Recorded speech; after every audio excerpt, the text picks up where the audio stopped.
Yeah, looks like I have to shut off one more light.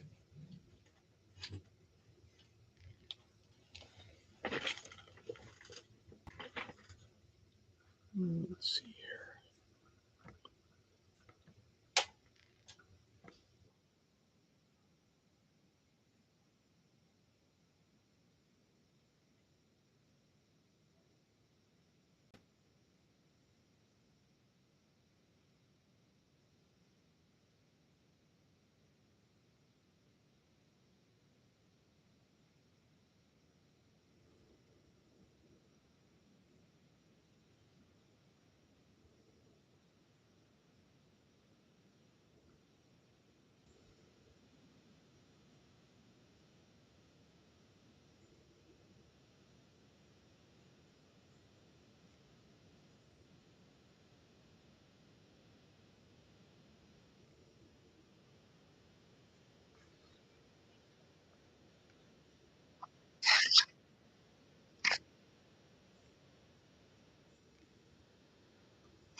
Well, nice job, Harry.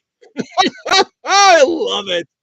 Oh, this is such a, it seems almost kind of like a hokey film, doesn't it? But this is what the Chicago World's Fair looked like back in 1933 to 1934. Why am I showing this to you? Not just because it's kind of entertaining and cool, but because we're going to be premiering on this live stream today Thalia's Centennial Featherweight 221. Now, the featherweight, if you didn't know it, was introduced at this very event that we're watching right now on the screen. Back in 1933 to 1934, the World's Fair was based in Chicago, Illinois, and it was called the Century of Progress. So everything that had a touch of progression, of innovation, they were featuring at this specific World's Fair. And that item that happened to appear also at this World's Fair for the very first time, ooh, that guy crashed. Ouch. Uh, so the item that appeared at this World's Fair for the very first time was the Singer Featherweight 221. These guys are trying to get it turned over real quick, like, oh, that wasn't supposed to happen. I guess Harry doesn't have perfect brakes after all. But can you imagine? Can you imagine having been at this event? What a hoot to see all of these new items. I'm going to come away from that for right now. Come away, to be at this event and see all these great new items. And one of those great new items was, in fact, a featherweight 221, very much like this. Obviously not, however, having the Centennial badge. And the Centennial badge, if anyone wants to type in the chat, I'm going to put on a little bit of music here. Try to put on a little bit of music.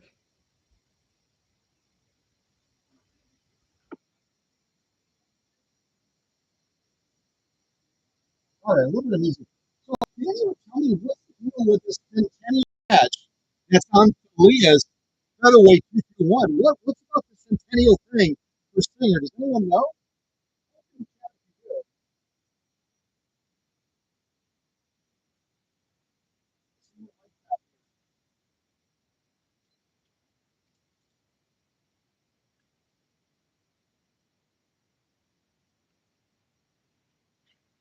And the Centennial badge that I'm referring to is this right here.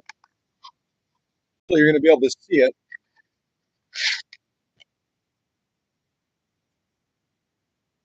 Yeah, there it is.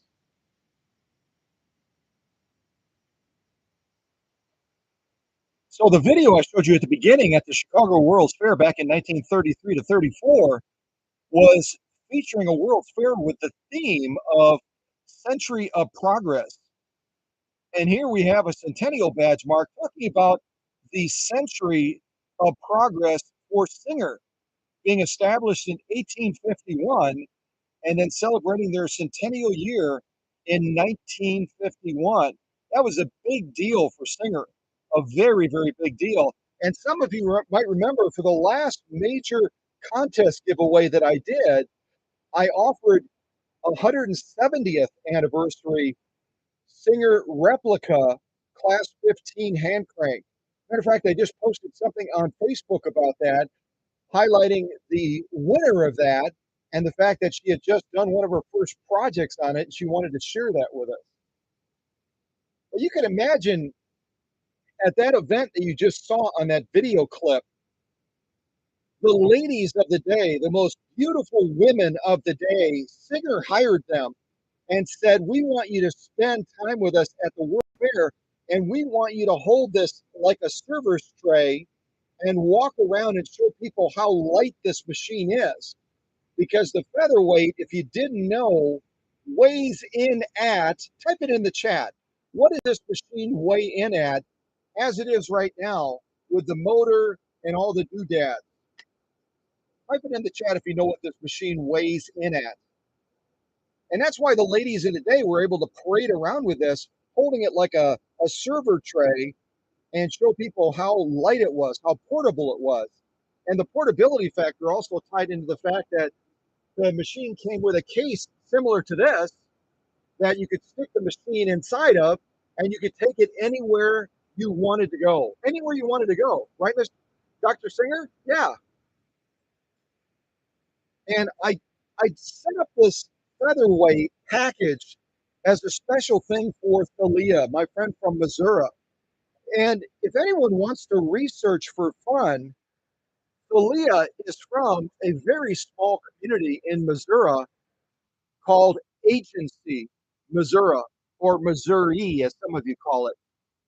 But a lot of the locals say Missouri, so I say it like they do. But I set up a special package for her because she just established a new business. And if she's able to join the live chat today, I know she's kind of on the road as a passenger, but I'm hoping she can join the live chat and talk a little bit about her new business, which is really exciting. It's a quilting based business, I believe. But I threw in some fun things for Thalia, and I do that for all of my people that purchase a machine directly from the workshop. If they contact me and they say, Scott, my dream machine is to have a featherweight like the one that was introduced at the Chicago World's Fair back in 1933 to 34, I'm going to set them up with a winning package. So inside of this special little box are all kinds of goodies. And on top, I've got some of these really cool attachments that Thalia can try as well. I've got an original oiling can. I've got some lubricant, which isn't as good as mine, so I might throw some of mine in for Thalia. And then I've got this real fun Featherweight 221, the perfect portable book that was written by Nancy. And if you haven't seen this book, I can't do it with one hand, really. Maybe I can. I'll set the camera down for a second. But if you look at this book, I mean, it covers the. There's Nancy. Hey, Nancy. She's got some cool hair, doesn't she? Boy, she's got some cool hair. So Nancy probably wrote this book back in the 70s, right? Or something. I mean, based on her hairstyle. But inside of this book, 72 pages, are all kinds of particulars. It really is a manual within a manual. It's talking about the historic significance of the machine. It's talking about the setup of the machine. So it's like an owner's manual as well. But nonetheless, I'm going to give Thalia also a brand new original owner's manual for the 221 as well. So she's going to have this really cool commemorative type book put out by Nancy, and then also an original owner's manual as well for the 221. So I'm going to set her up right, you know what I mean? And give her something really to be proud of. And if she wants to showcase with her business, she can do that. If she wants to do some videos and show herself sewing with this beautiful Centennial model. And it looks like it just literally came out of the factory, doesn't it? Yeah, there's my music. There's my factory music right there. Ah, so it didn't just come out of the factory. It's coming out of the workshop. And before that, I had it at the paint shop. This is all original paint that the machine would have received back in 1951 when it was made as a Centennial model. But I went over the paint. I used a special conditioning process, and then I also re-clear coated the machine as well with multiple layers of clear coat to return that beauty and luster to this Centennial model. When you are the owner of a featherweight owners, I talked about this recently when I showed that beautiful 301. Featherweight owners are really proud of their featherweights. It's like a little cult almost. They're so proud of them. Members only. But when you have a Centennial featherweight, it's really something to puff up about. So if Aaliyah takes this to one of her quilting retreats or has it on display in her quilting shop that she just established recently, people are going to be all over this machine. They're going to be all over it because you don't see Centennials like this that are in the featherweight class looking like they literally just came out of the factory. I mean, this looks like it literally just came out of the factory. And Thalia stopped there in Elizabethport, New Jersey, and said, "Yep, I'm here to pick up my featherweight. It's 1951, by the way." And she picks it up, and this is what it looks like coming out of the box. Well, that's the difference in the workshop. You buy something on eBay or Etsy or Facebook Marketplace, you don't know what you're getting. When Thalia gets this out in Agency, Missouri, she's going to know what she's got. She's got an heirloom treasure that she can pass down from generation to generation to generation, and going to be in her family forever. Now, let me tell you about the setup on this machine real quick. First of all, the threading is kind of weird, isn't it? It's because I've got this huge cone of 100% cotton thread that Thalia wanted me to set the machine up with to make sure that the tensions were set up to handle this thread. Now, this thread, I'm going to look at my little cheat sheet, is called Aerophil 2000, and the color is light sand, and it's rated at 50 weight, and it's made in Italy. So this is like the premier of premier threads right there on this huge cone. And it's got, let me see, 6,452 yards. 6,452 yards on this cone. So we're not even going to put a dent in this really cool Italian thread today. I think it's Italian. Let me make sure I'm getting this right. Looking at the original thing here. Yes, here it is. This is the original little cover that was on the thread when Thalia got it on Amazon for me and sent it to the workshop so I could set up the machine with this particular 100% cotton thread. So that's what I've done. But if you've never tried Aerophil, apparently it's like really the premier thread made in Italy, and it is a quilter's delight and rated at 50 weight. It's also quite strong as well. So I don't think we'll have any breakage issues. My setup's a little bit goofy. I've got this thread extender here with this little silhouette, and I've got her cone on the back balanced on this stretch wrap holder. So hopefully the thread, when I practiced a little bit, it seemed to feed okay, but it kind of spins weird a little bit. So I'll kind of take it easy because I'm sure that Thalia's setup will be much better and much more rational than mine, but I did what I had, you know. You work with what you have. So some of the sew off we're going to do today, let me put a little bit more music on for you.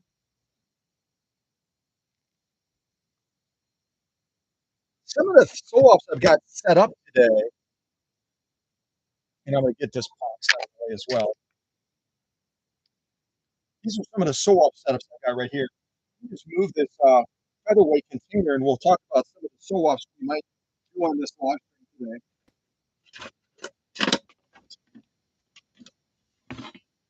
Move that container back a little bit.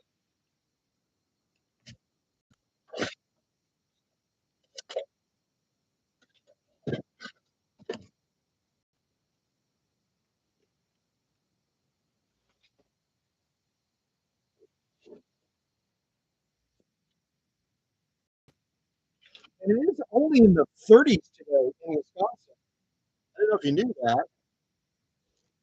Only in the 30s today, so I've got my little heater running. If you hear an extra noise in the background. So set up. Well, let me say hello to some folks real quick too. I'll say hello to everybody, and then we'll look at these sew-off possibilities that we can do on this featherweight today.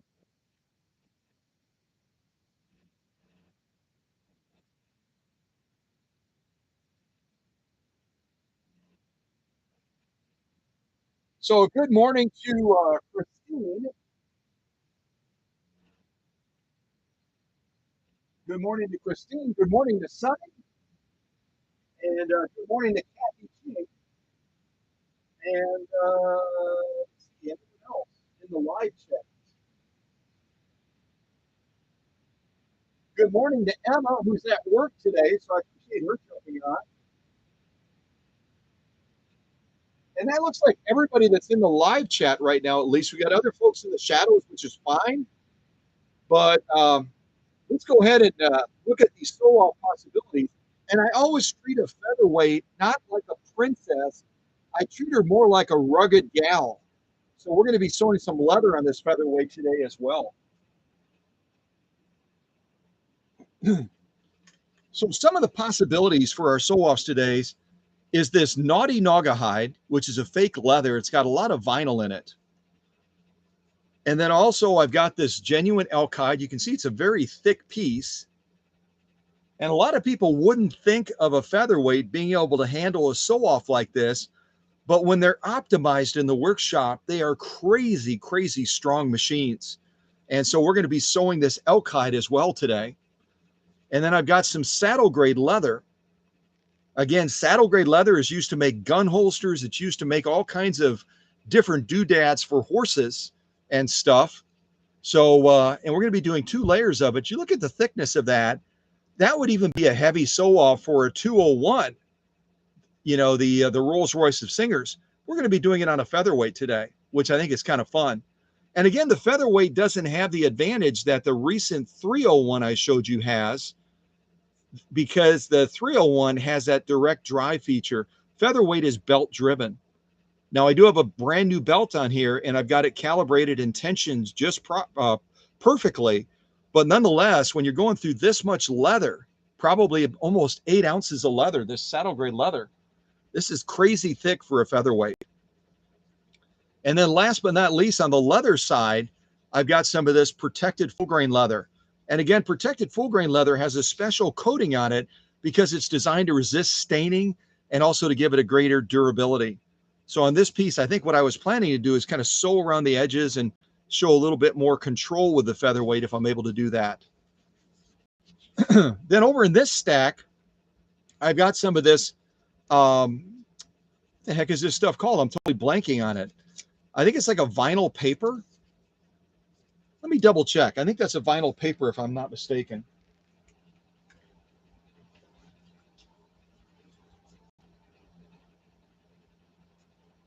Yeah, I was right. That's vinyl paper. And again, if you haven't seen one of the other live streams, you can get this vinyl paper in a roll like this. It's about, I mean, it's not huge. It's like 12 inches long, but you can get a roll of this in all kinds of different colors. And it's available at your Dollar Trees if you've got a Dollar Tree near you.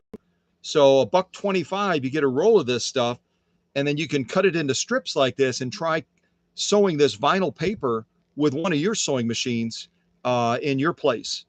It's a lot of fun to sew, and it really does a beautiful job of displaying the stitch beauty as well.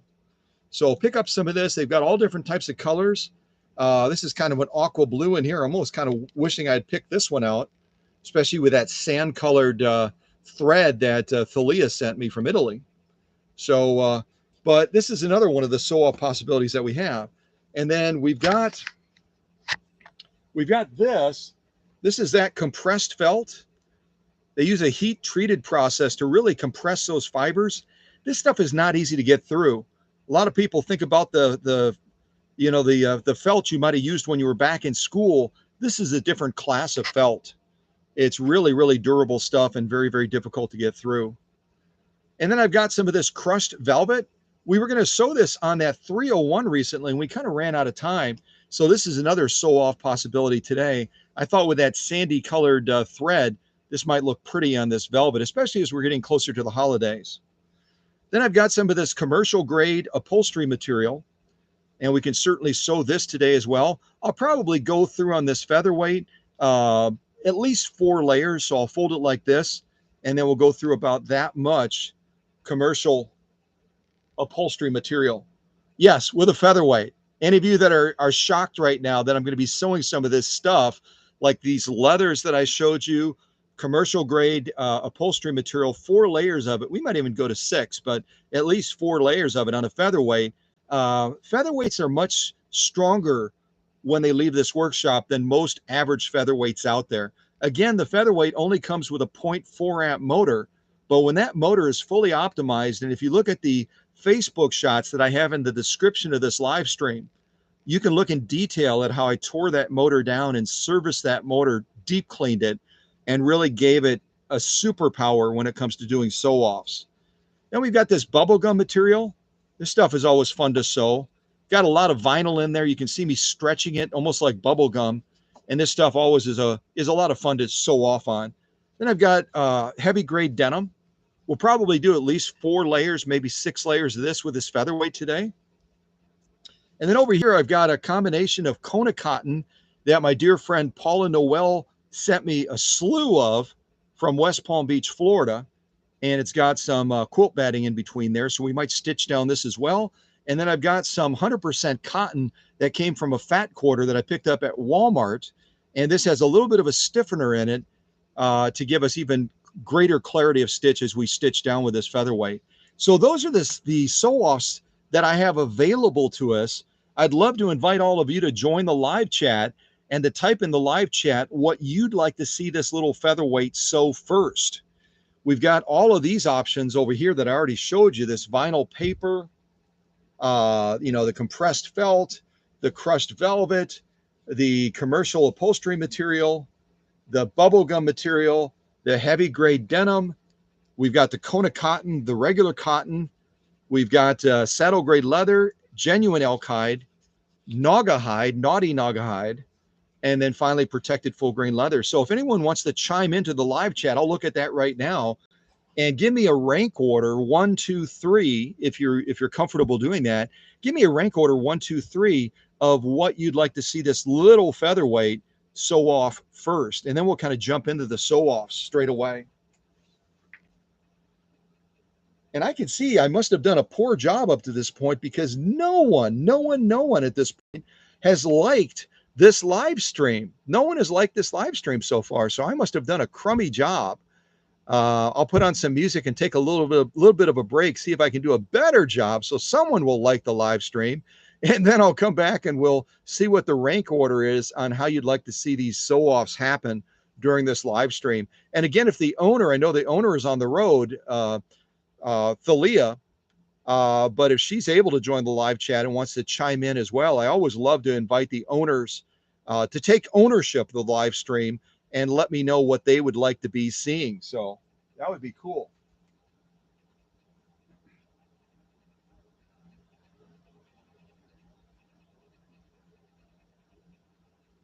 So Sunny's saying she probably would only sew cotton. And those of you that don't know it, I've got to revisit something that is way past due. And I'll actually come into the shot for this. I've got to revisit something that's way past due. Amid very busy life, some personal things that I'm managing as well, some health issues that kind of come and go with me. All in all, I'm doing well, so don't anybody get alarmed and start sending me black balloons or something like that.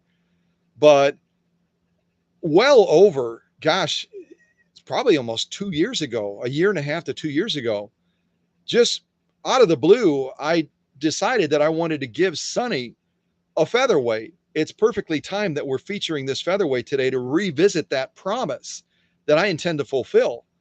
But I intend to prepare a featherweight for Sunny as well and send it out to her in Pennsylvania, where she and Craig live, so that she can sew cotton with her featherweight.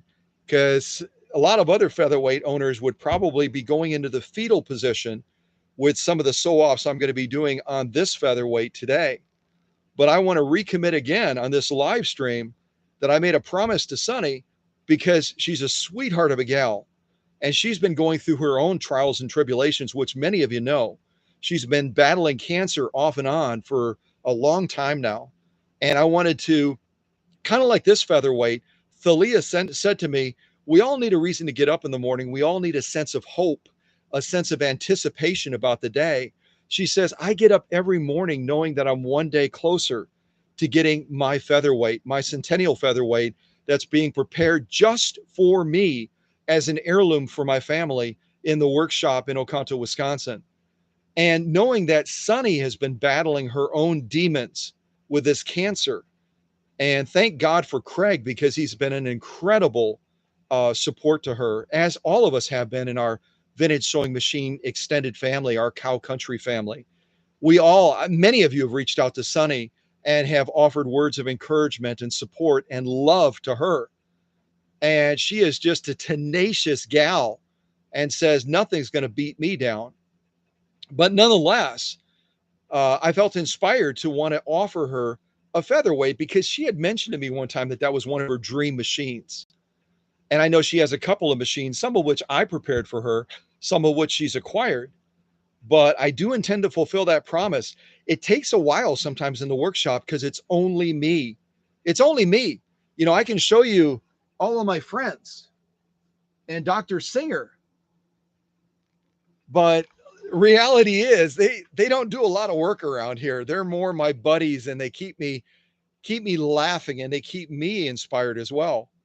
But I owe Sunny a featherweight, and it's going to be in a beautiful case like Thalia's.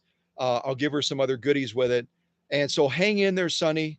All of you keep Sonny in prayer. All of us need prayer, don't we? All of us need prayer. We all have our own battles, our own challenges in life. Life can be a challenge, but you know, it's also a blessing to be in this world too. So, but at any rate, I'm blah blah blah. Back to Thalia's featherweight. I wanted to also talk about the future featherweight for Sonny. It's right over in that corner over there. It's right. I can just catch the edge of Sonny's featherweight right over there. So it's kind of a kiddo. I didn't forget. I did not forget. Got a good memory, usually. What did I have for breakfast today? I didn't have breakfast today. So that's easy to remember. Yeah, I'll probably have breakfast after this live stream. I'll go over to Crivello's, our local restaurant, and have some eggs and maybe something else. I don't know. But we got to take care of this live stream first, right? Yeah, we do. Let me put on some more music, let you look at these sew-offs, these possibilities.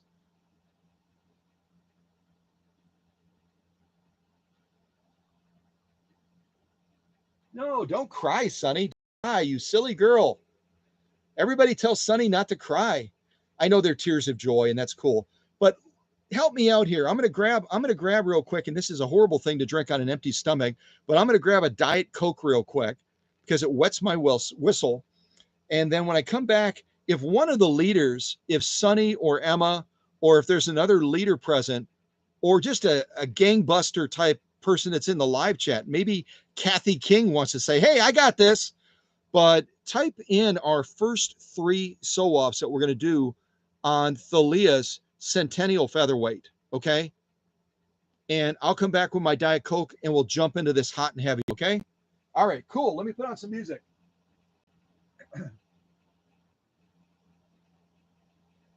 Gonna try to put on some music. Come on, guys. Yeah, that's music right there. Yeah, it is. Woo!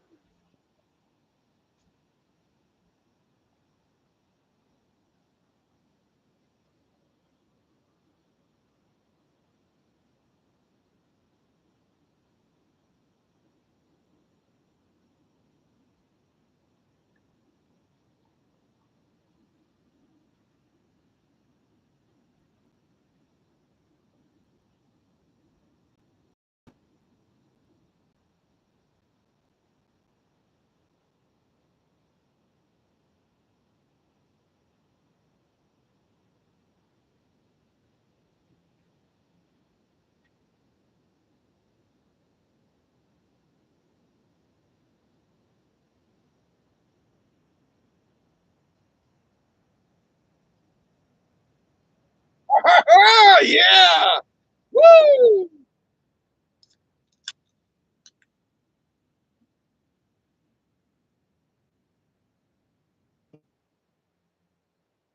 All right, let's see if anybody chimed in on sew-offs. Otherwise, I'm just going to take charge and pick some stuff.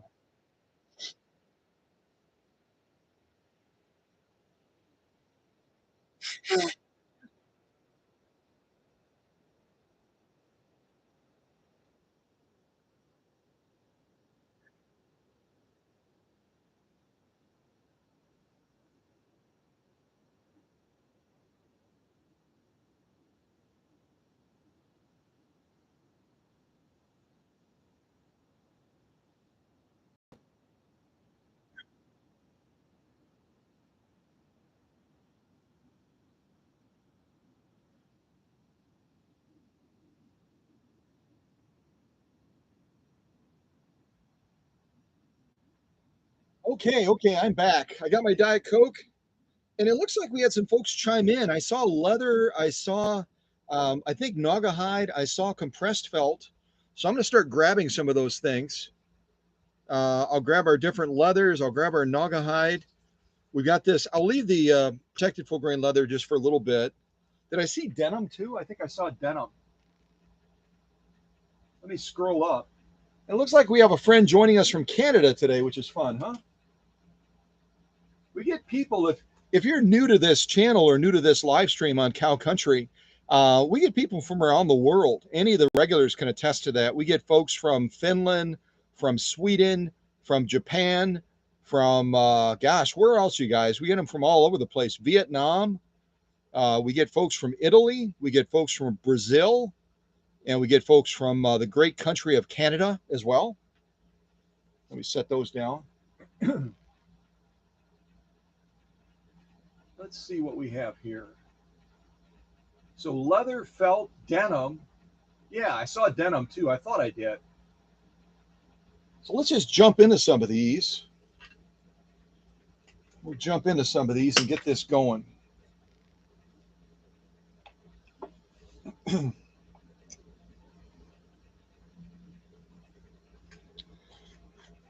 Get it set up over here. We're going to see how our camera handles this LED light that I stuck in Thalia's machine in her featherweight, her princess of singers as it is.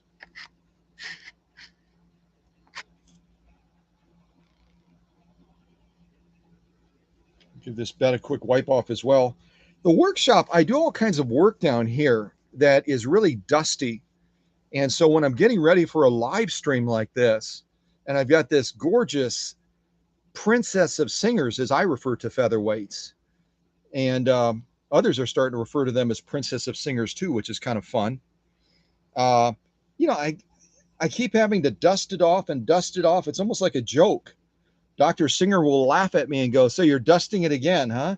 Well, yeah, because I just got done cleaning off these parts, and now I've thrown all this dust into the air, and what do, right? It gets dusty. So, but again, our setup, let me talk a little bit about our setup. When you're setting up a featherweight, you've got to make sure that when you, let me just flip up the bed real quick. You got to make sure when you're setting up the bobbin case, and again, like I said in the recent live stream, the bobbin case that's in this featherweight 221 will also work in the 301s that Singer made as well, which I refer to as the big sister of the featherweight. So this same bobbin case, the same bobbins will work in both of those machines, the 301, the 301A, and then also the featherweight, and certainly the 222K as well, which is the featherweight convertible. So, and when you set up your bobbin, hold your bobbin case in your left hand, if that makes sense. And when you have your bobbin going in, have the thread coming over the top, which means that bobbin is turning down here when we're sewing, it's going to be turning clockwise. When you set up your needle, make sure that the flat side of the needle is to the left. Most of the Singer machines, when you set them up, the flat side is going to be to the right. When you set up the featherweight and when you set up other similar machines like the 301, you want to have the flat side to the left. And unlike the 301 that has kind of a dummy-proof socket that the needle goes into, if you didn't know it, the 301, the 301A, Singer was always trying to make things better and easier for the end user. So on the 301, the 301A, there's only one way you can put the needle in. You can't put the needle in with the flat side facing the wrong way on the 301 or the 301A. It only goes in one way. That's not true of the featherweight. So when you're getting that flat side lined up to the left, make sure that you're really kind of getting down there and double checking that it didn't rotate a little bit. Otherwise, when you start stitching, your stitches are going to be cockeyed and you might run into some other issues with the thread breaking as well. So just realize the socket on the featherweight, you know, being an earlier version before they went to some of the other upgrades on the 301, 301A, you got to make sure that that flat side stays true to the left. Okay. Other than that, the threading is really quite easy. Even with my weird setup here, we've got our fancy Italian 100% cotton thread back here. We've got our little doodad there that's kind of holding and guiding it. We come down to here. The thread starts right through there.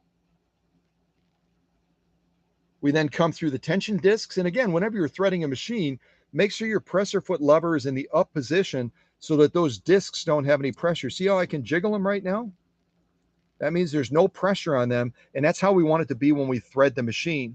And then when you come around the bottom of this, you've got to draw this take-up spring up so that it brings the thread over that little space right there, that little groove. And then you bring that thread behind this thread guide up to your take-up arm, down through this thread guide here on the faceplate. There's another thread guide down here. There's another thread guide right there, just right at the crown of the needle. And then finally, you're going to thread this machine from right to left. And I'm not looking at a screen right now, so hopefully the camera focused on some of that and you were able to get that threading if you weren't sure. The other thing you can adjust on this, and a lot of people don't talk about it, see this little screw right here? That little screw that I'm kind of pointing at? There it is. That little screw right there can be loosened and you can change the pitch of your take-up spring, this little spring right here. In other words, how far it's going to be down or how far it's going to be up. You can basically pivot it. The reason you want to make adjustments to your take-up spring occasionally is if you're working with some of that horrible 100% rayon thread that I've shown you a couple of times. It's incredibly fragile stuff. You don't want to have as much take-up spring movement when you're working with very, very delicate threads. And so what you can do is you can loosen that screw and you can push this slightly to the left, and then it will lower the amount of spring movement that take-up spring has. It'll put less stress on the thread and you're less likely to break it then. So adjust this depending on the type of thread you're working with. More take-up spring movements puts more stress on the thread. Less take-up spring movement by adjusting this here will put less stress on the thread, and you won't have it keep breaking on you and getting ready to go, it's driving me crazy. So that's what that's all about. If you didn't know that, give a smiley face or a thumbs up in the chat. And that way, when somebody watches this video later, because there'll be live chat replay, they can go, oh, these people didn't know either. I guess I'm not a dummy, because a lot of people don't. I've even talked to some restorers that didn't know why that was there. They just screw it into place. Sometimes they screw it in way at the top. Sometimes they screw it in way at the bottom. And then their take-up spring is at a certain pitch. And they sometimes run into issues and they don't know why. So the other thing you can do with these tensions here, when you disassemble them and you tear them all the way down like I do, is when you reassemble them, depending on how much you compress this part of the upper tension in that's numbered right there, depending on how far you push that in and turn this in when you're initially calibrating the upper tension, will determine how far you have to turn this up to get a certain level of tension. Let me explain that again. This little part right here is a separate piece.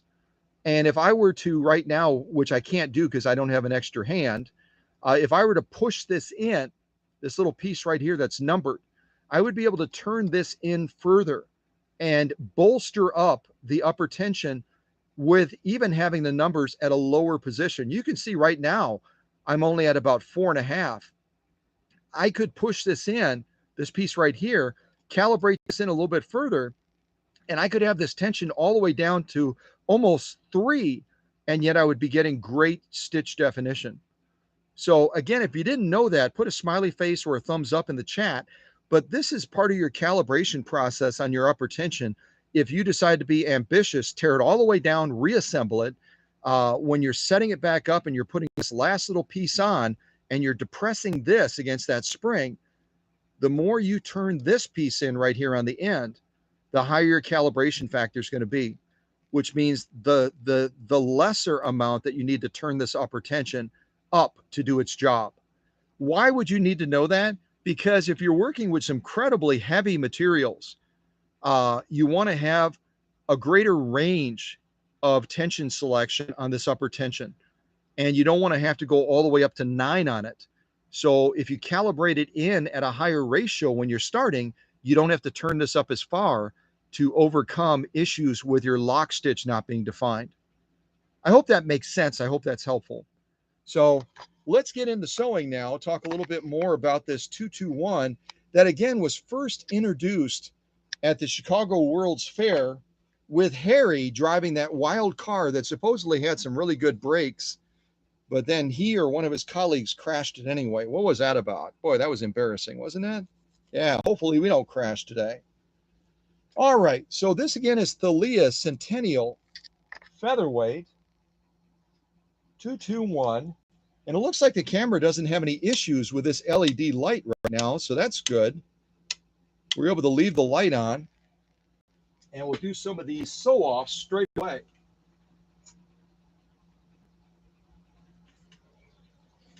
All right, And we'll start out, since you haven't heard this Princess of Singers run yet. We'll start out with no music, but gradually I'll probably incorporate some music just because I love music. I think you do too. So why don't we start out of the gate with something that's pretty doggone tough. We're going to start with this genuine elk hide. And I didn't test this Italian thread with leather. I didn't test this Italian thread with leather. This thread is used for free motion quilting. It's used for general quilting. And I didn't talk about the setup of the needle either. Oops. When I researched this Italian 100% cotton thread, I wanted to know, what do they recommend as far as the type of needle you use with it. Again, this is the stuff that I have that Thalia sent me, this Aerofill 100% cotton thread from Italy. And it's 50 weight. It's called, I don't know what the Mako is. Mako must be the brand name of it or something like that. But I wanted to know, what do these smart Italian folks recommend that I use as far as needle? And they said for general quilting, you're going to use a size 90. But you can also, if you're using more of a free motion quilting and you're putting more stress, when you're doing free motion quilting, you're not relying on the feed dogs. You're not obviously relying on a standard presser foot. You're going to have a jumper foot, and you're going to be putting more stress on that needle when you're maneuvering that material underneath here for free motion quilting. So they said if you're going to do that kind of quilting, you might want to go up to a size 100, which I think would equate to a size 16. So you either do a 90-14 for what we're going to be doing today, or you can go up to a size 100 with this particular type of Italian thread if you're going to be doing free motion quilting. So all of that blah, blah, blahing is to say, I do research as well, because I don't know all the answers. And if I get a new thread like this, and I'm going to turn my heater off. I'm getting too warm now. If I get a new thread like this from Italy, the Italians probably did a lot of testing with this thread, and they're going to know what's going to work best. So we have a size 90-14 Schmetz universal needle in here today for this little featherweight to do its various sew-offs. Another quick little tip, and a lot of folks have already heard this a million times on this channel, but when I'm getting ready to launch on a sew-off, especially with the featherweight that only has a 0.4 amp motor, I'm always going to launch with this take-up arm at the highest position. And more so than just the highest position, it's going to be in the progress of starting to go on that downstroke. If I just jiggle a little bit, see how it's starting to go on that downstroke right now. This is the best position to start on any sewing machine. Doesn't matter if it's industrial, light industrial, household machine, whatever the machine is. You start right here because the mechanics of the machine are at the freest point to engage at this upper stroke as it's coming down with that needle bar on the downstroke, like you can see it wiggling, jiggling right now. So ideally, when you're initially launching, especially if you're doing a heavier sew off, always start with that take-up arm at the highest position, and it's just starting to begin that downstroke, like you can see right there. That's going to give us the greatest momentum. It's going to free up the mechanics of the machine to the greatest extent, so that we can really maximize the power, especially when you're talking about a smaller motor, like a 0.4 amp motor on this featherweight. And if you happen to be very privileged and own a featherweight, or if you own a featherweight convertible that was made in Kilbowie, Scotland, the 222K, all of the featherweights come with a 0.4 amp motor. I was almost kind of surprised when they rolled out the featherweight convertible, being, really, really, I mean, they called it the Queen of Singers. Does that pretty much give you an impression of how that machine is perceived within the Singer family? The Queen of Singers is the 222K, the featherweight convertible. I thought they would have maybe decided to bump up the motor on it, maybe go with a 0.54 like the 301A have. But they didn't. They decided to stick with the 0.4 amp motor, even though the machine is forged steel throughout, and it could certainly handle a larger motor. But they didn't do it, and that was their choice, and that's totally cool.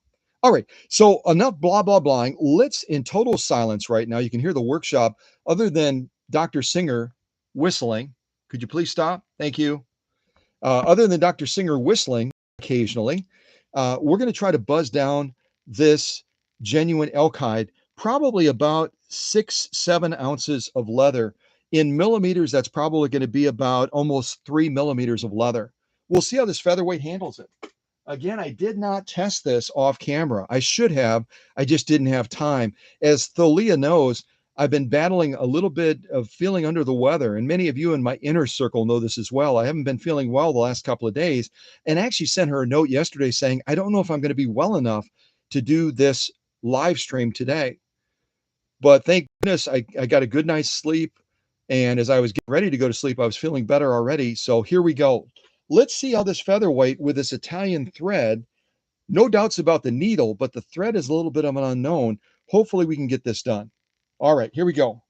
And I'm going to try to do this without a hand start. I'll try to do this without a hand start, just relying on the strength of this little princess of singers. All right, here we go. And listen to this featherweight, even under a load like this, genuine elk hide. She just runs silky smooth, silky smooth. All right, here we go. Keep your fingers crossed.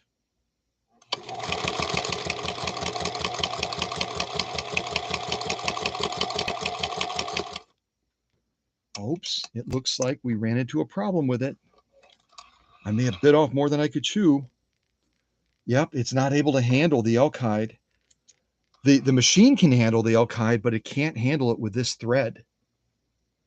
So bummer, bummer. We can't do elk hide on this. It could not, with this embroidery type thread, it could not get the job done. That's kind of what we got. And that's not a product of the machine. It's a product of this Italian thread. Bummer. Okay, well, we know now. We know now. So if you are using this Italian thread, don't try sewing genuine elk hide. Don't do it. Let's see if we can get through a single layer of saddle grade leather. Again, I didn't test this in advance, so it's an unknown.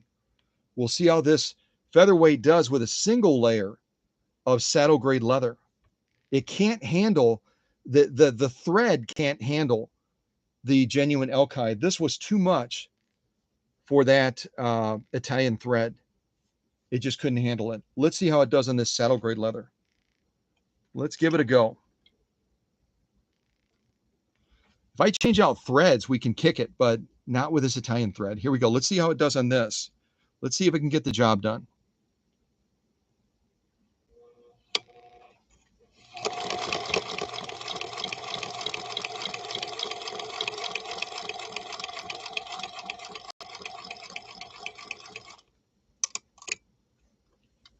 Now that it was able to get done, a single layer of saddle grade leather, this thread was able to manage that. It was able to manage that. There's our lock stitch.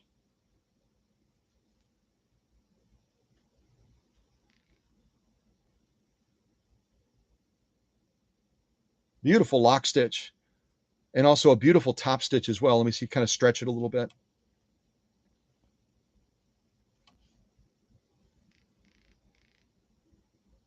So I say it all the time. Sometimes a teacher, always a student. Sometimes a teacher, always a student.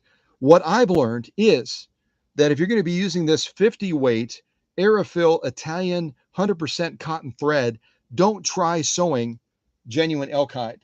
It's not going to work. But we could easily change to a different thread type, and this featherweight could get the job done very, very easily.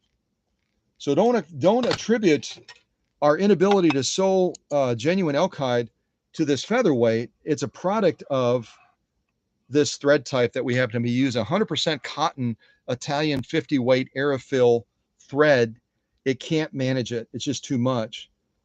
But it loves a single layer of saddle grade leather. Try to get this straight here. There we go, finally.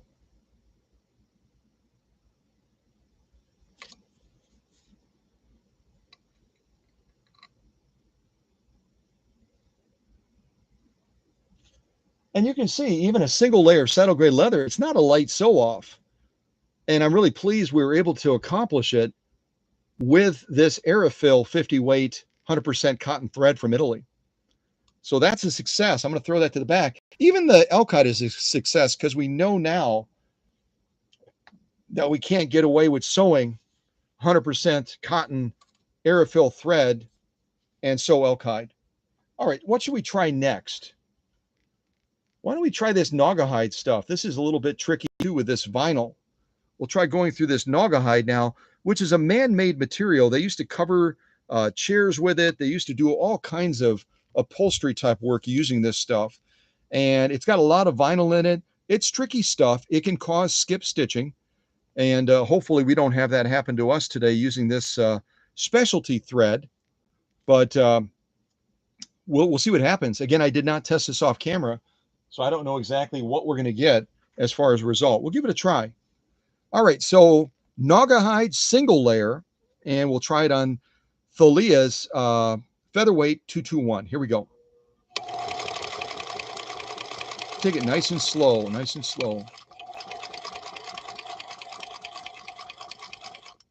I don't think this thread is not as delicate as that 100% rayon stuff, but it is a little bit tricky to use.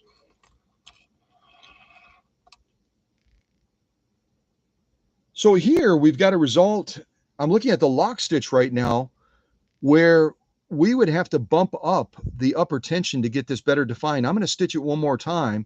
I'm going to bump up the upper tension, but right now we have a slightly underdefined lock stitch, which means our upper tension is not pulling up hard enough with this Aerofill 50 weight, 100% cotton thread for this Naugahyde sew off. So to define this lock stitch more, we're going to bump up our upper tension probably a little bit above 5. And then we're going to go and sew this one more time and see what result we get.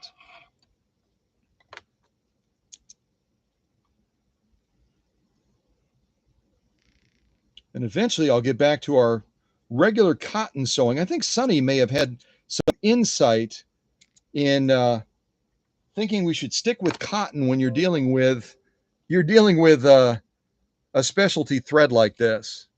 So, threads and needles, they really do impact your capabilities on what you can accomplish when you're sewing different projects. So just be aware of that. If you're working with a specialty Italian thread like this Aerofill 50 weight thread, which is a fairly fragile thread, I wouldn't say it's super fragile like the rayon stuff, but it's fairly delicate. And just have that in mind. So we're going to take our upper tension. We're just going to bump it up a little bit to try to get a little bit more definition from that lock stitch. Hopefully I don't go too far and take away from our top stitch. Because again, when I bump this up, I'm taking away power from that bobbin case and being able to pull down to define that top stitch. So if I turn this too far, we'll get a more defined lock stitch, but we'll get a less defined top stitch. That's where the balance comes, with a tug of war between what this does pulling up and what that does down there pulling down. So if you didn't know that, that's how your tension works on a sewing machine. Your upper tension is going to pull up. Your bobbin case is going to be pulling down.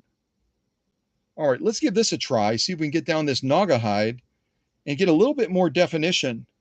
And another thing is you're adjusting your upper tension, especially with specialty threads like this Aerofill stuff, is you got to be cautious about going too high on that upper tension, because then you'll start having thread breaking.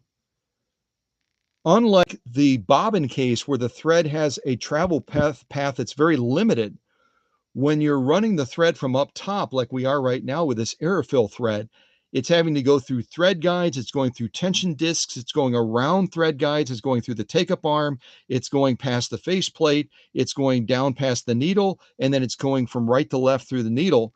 It's got a long travel path. So the more we bump up the upper tension, yes, we'll get a better defined lock stitch, but we're also putting more stress on that delicate thread. So hopefully the thread doesn't break. We'll give it a try, and hopefully we don't take any more away from our top stitch either. All right, here we go. Let's see what happens. Don't you love it when I say that? Let's see what happens. All right, here we go. taking it kind of slow.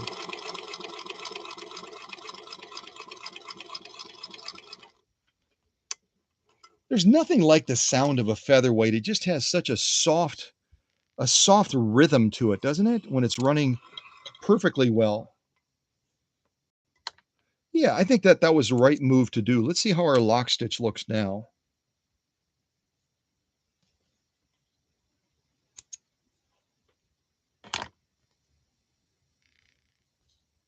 Oh yeah, I like that a lot better. Let me back up the camera a little bit.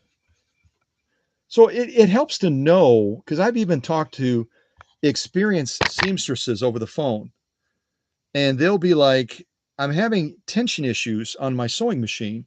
And it doesn't matter what kind of sewing machine it is. They're having tension issues, and they don't understand the concept of the tug of war. They don't understand. They're thinking if they're having issues on the bottom of their material with the lock stitch, what's in closest proximity to the lock stitch? The bobbin case, right? So they start cranking up the bobbin case, only making the problem worse, because the bobbin case again is pulling down to define the top stitch. It has little or nothing to do with increasing or enhancing the look of the lock stitch. So they do the opposite, they make it worse. But our little adjustment as we look at the lock stitch, I'll just kind of go past these and give you a quick glimpse.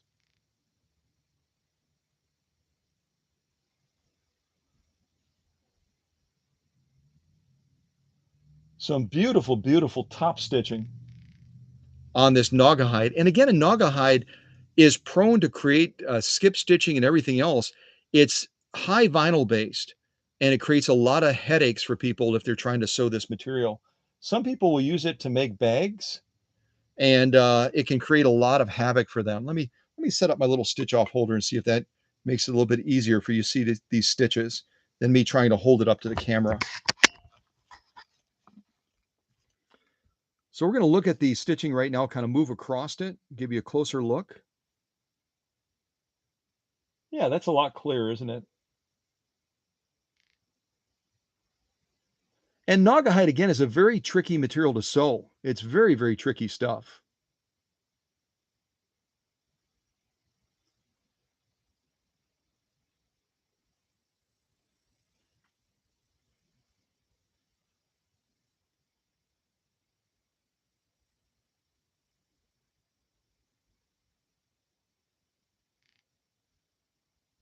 Let's flip it over and look at that lock stitch now. So you can see on the top row was our first stitch off, and you can see that the lock stitch was struggling a little bit. If you look at it very closely, we're seeing a loosey-goosey thing going on here. And again, it's because we're dealing with a specialty thread, and we're also dealing with a difficult sew-off material with this Naugahyde that has so much vinyl in it. So up here on this upper row, we were getting a result that I wouldn't consider page 34. It's not quite there. It's just it's inconsistent. And so we made that subtle adjustment to the upper tension. We only went up from about 4.5 to a little bit over 5. And look at the bottom row compared to the top row. The bottom row reflects our correction of bumping up the upper tension. The top row was our first attempt.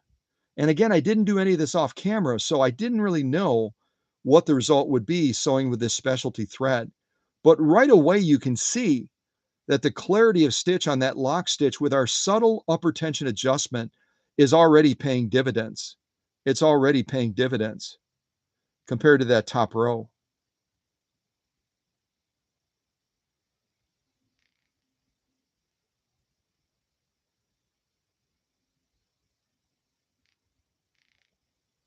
It's really a stark contrast, isn't it?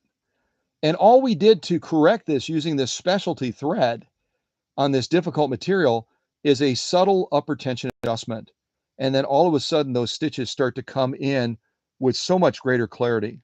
Again, we can always make it better, but we improved it dramatically with that subtle adjustment.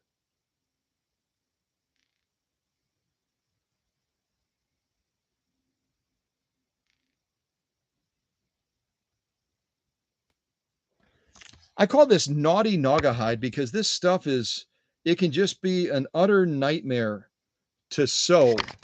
it can be an utter nightmare to sew with its high vinyl content. It just challenges a machine to no end.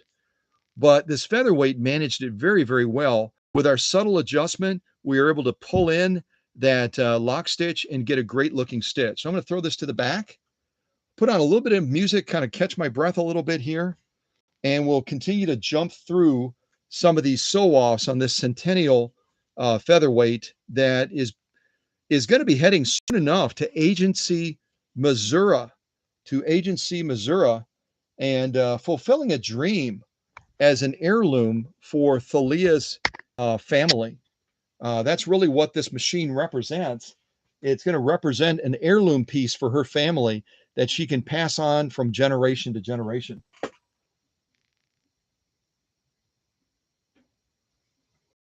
And Kathy King is spot on with what she said. You know, big difference.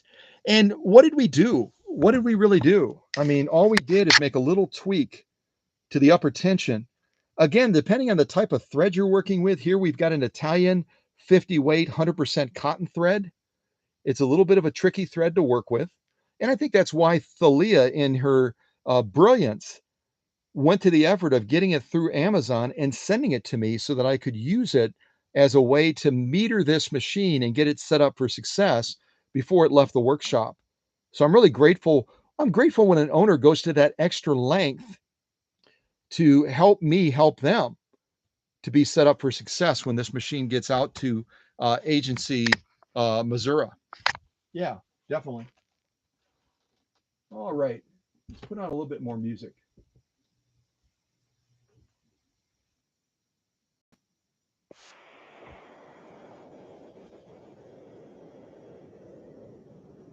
And just so you don't think I'm a rap fanatic, these are random songs. I didn't pick a specific genre. I didn't pick a specific category of music. I just had YouTube pick for me, and this is what YouTube picked. So I'm not necessarily a fan of this music, but you know, it's music, isn't it?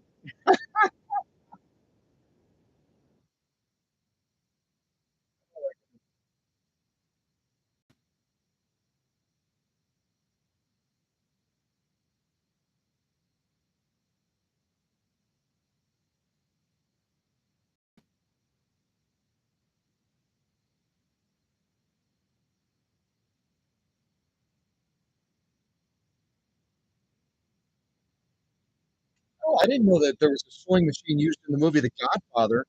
That's kind of cool.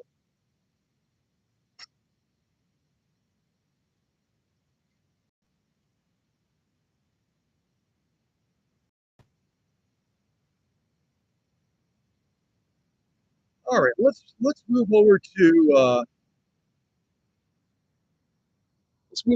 some denim. See how we do with the denim. So I talked about 4 layers of denim. I'm still game for that.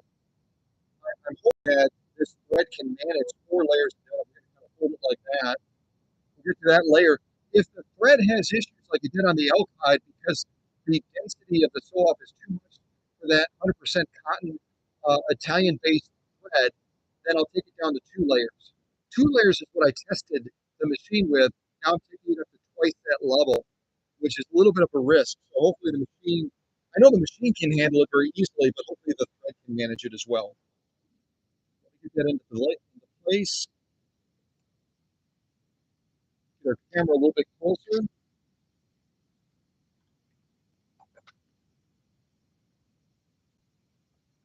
Get my take-up arm at the highest position. So again, I tested Thalia's featherweight with 2 layers of denim.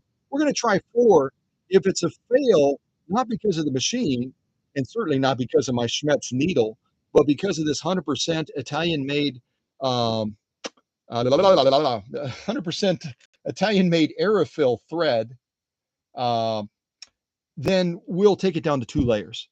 Because again, my setup is what my setup is, and certain material types are just not going to be compatible with this specialty thread out of Italy. So let's try it. Let's see what happens. I'm always game.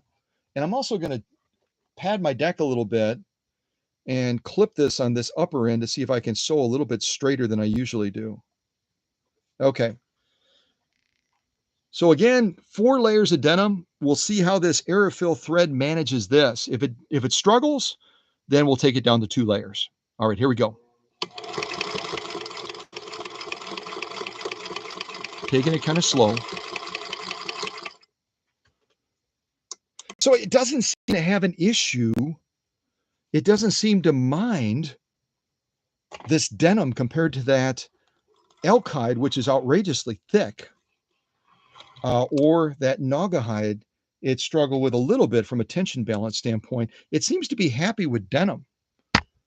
It seems to be happy with denim. We'll take a look at this closer and let you look at these stitches up close and personal. But the 4 layers of denim, it was an unknown, wasn't it? It was an unknown when you're dealing with a specialty thread, but it managed it very, very nicely. Let's take a look at this. All right, here we go. So these are our stitches that we just laid down, 4 layers of denim. Again, our setup is a 9014 Schmetz universal needle. No doubts about the needle whatsoever. I was kind of a little bit poo-poo on the needle that we used on the 301 in the most recent live stream. If you didn't check it out, check it out. Because if you're excited about featherweights, you should be equally excited about the big sister to the featherweight, the 301 that was rolled out in 1952. But I was kind of poo-poo on the needle that we were using. I was using a needle pack that Emma was very generous to send me, and I was very grateful for them. They're a Husqvarna universal needle, but they're not a Schmetz needle. And so I've got my own bias, don't I? But let's look at these look at these stitches now that we just laid down.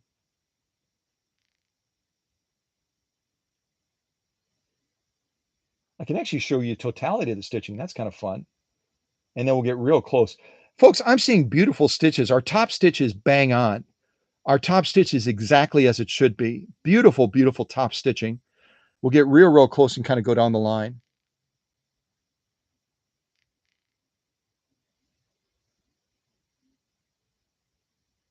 Once the camera decides it's going to focus, we'll go down the line.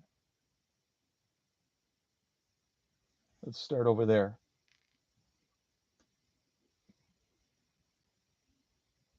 Come on, camera.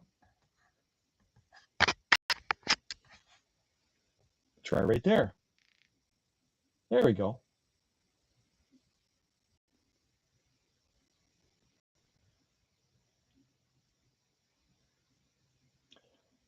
So the spacing, the formation, the integrity stitch is exactly what we want to be seeing.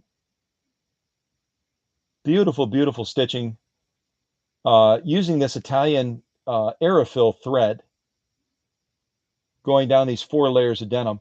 And I don't know that they designed this thread really with the idea that anyone would be crazy enough to sew 4 layers of denim with it. But I like pushing the machines.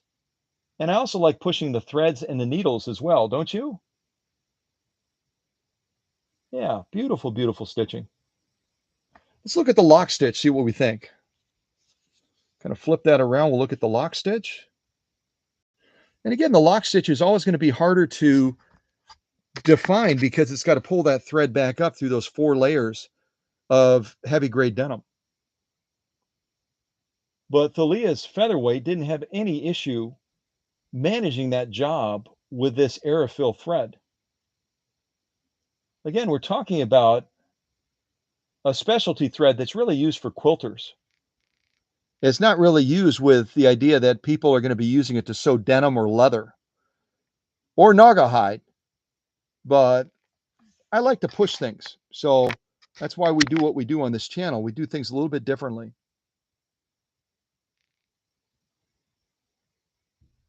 Yeah. And I might even bump up that upper tension a little bit higher. A couple places, the lock stitch might be a little bit softer than it needs to be. We could make it a little bit more poppy by bumping up that upper tension. And again, when you're working with a specialty thread, you might have to play around with the tension just a little bit to get that sweet spot.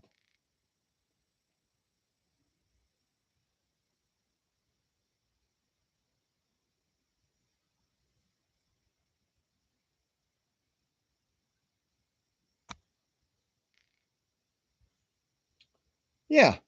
So I'm kind of delightfully surprised that we were able to get through the 4 layers of denim, not because the machine couldn't do it. The machine could do it like a hiccup, but using this specialty thread, you just don't know. You just don't know. And lay down some really high caliber stitching as well. So, yeah, I'm pleased with that. Let's go ahead and throw this to the side. We'll move on to our next sew off and decide what we're going to try. Put on a little bit more music to give us a little bit more background music.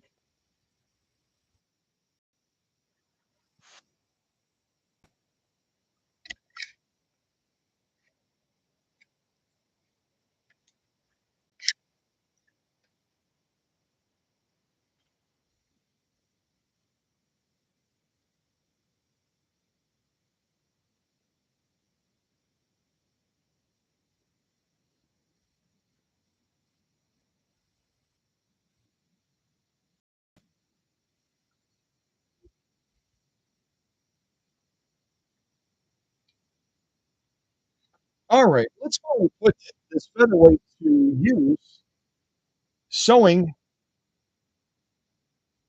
some of this Kona cotton with this quilt batting in the middle, and we'll see how it manages this sew off. It probably is a lot more appropriate for this type of thread that we're working with. Again, those of you that are apprehensive to try different sewing materials with your featherweight, I would encourage you to overcome that fear. Overcome that fear because your featherweight, although it has a small motor and it's very petite, it's forged steel throughout.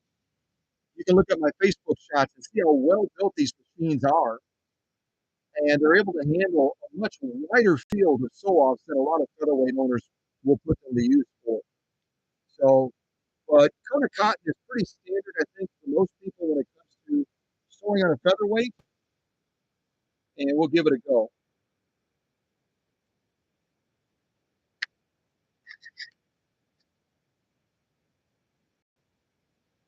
I'll probably use my little clamps as well.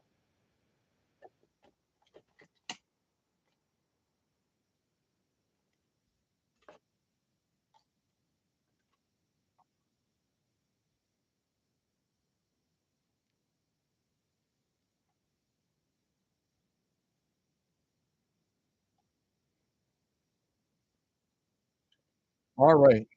Again, this is Kona cotton. Kona cotton is a fairly exclusive type of cotton. I want to say Paula and I talked about this, and I had done some research. I thought it was I can't remember now where it comes from. It might come from Italy too, but we'll see how this featherweight does in managing this. What really is quite a light sew off for a featherweight. I think a featherweight is capable of so much more. But we'll do this Kona cotton with the quilt batting in the middle, and we'll see how it manages this. Take up arm at the highest position. No matter how light the material is, always start that take up arm at the highest position. All right, you ready? Here we go.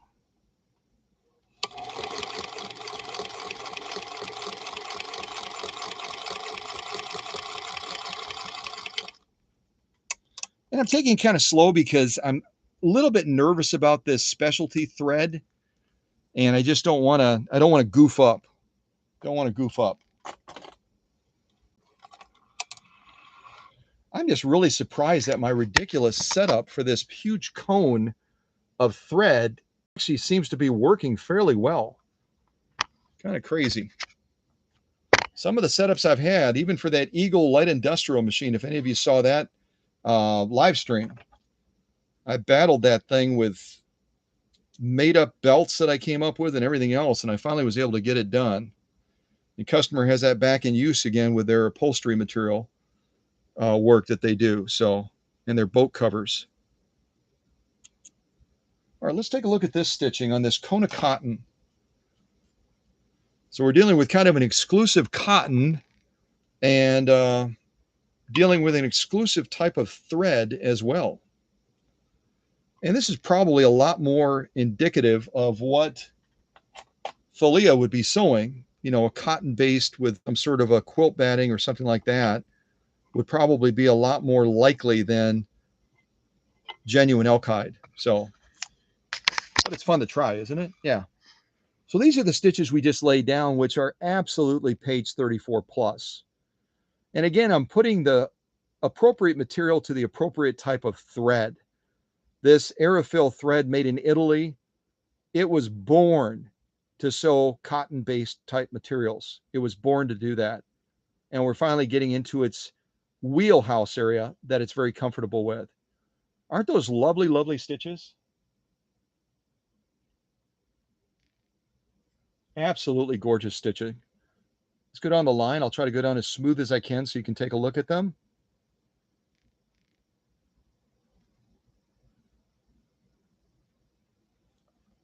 Oh, we're getting a little bit of waver from that LED light now. Let me flip it off.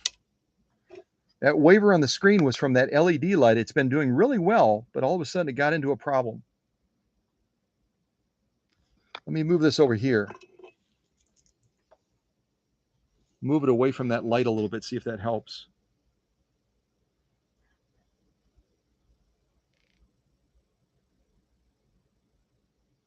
There we go.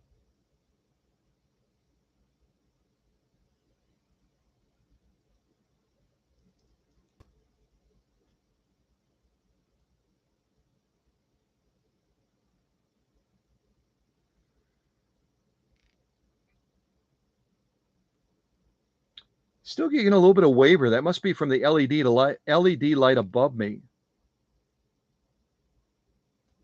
There we go.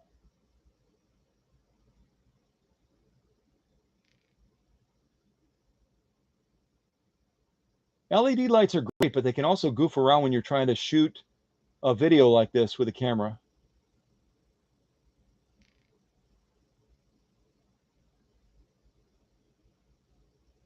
Folks, I don't know what you're seeing, but that stitch can't get much better than that. That's absolutely a gorgeous, gorgeous stitch. Let me shut that light off above real quick, see if that helps. Hold on a second.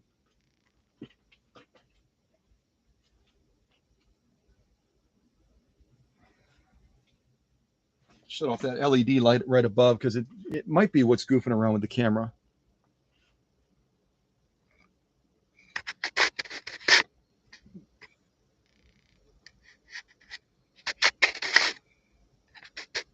There we go.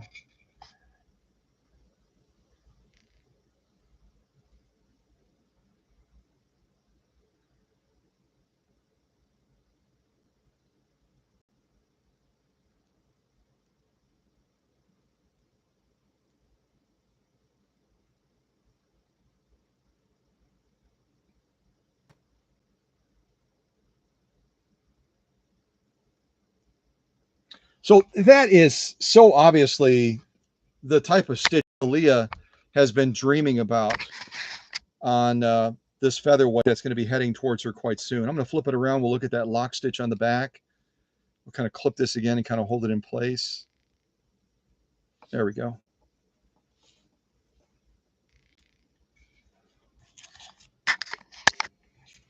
This is our lock stitch on the back of this cone of cotton. I'll start on the far right side and we'll kind of move across.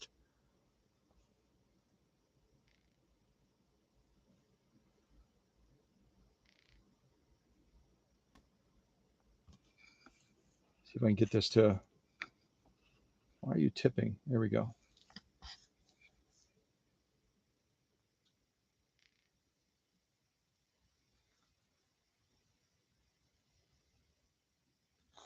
I don't think the camera's fully focused yet. Hold on a second.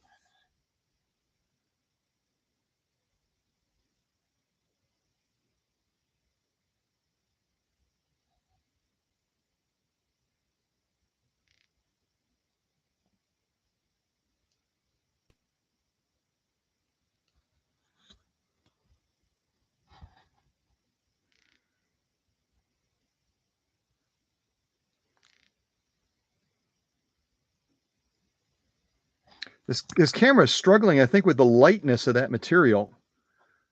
It's struggling a little bit with the lightness of that material. Let me see if I can, maybe if I hold it up, it'll help a little bit.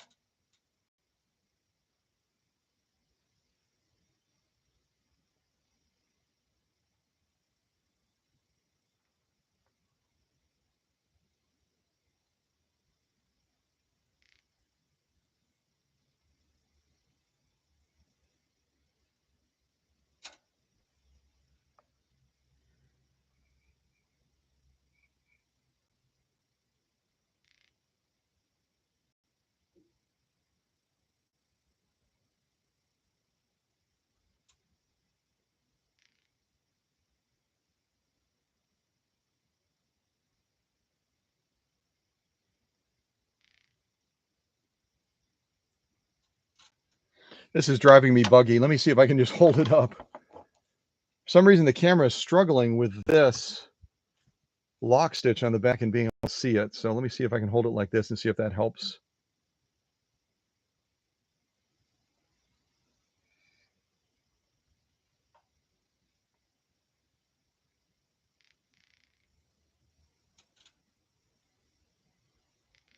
Come on, camera.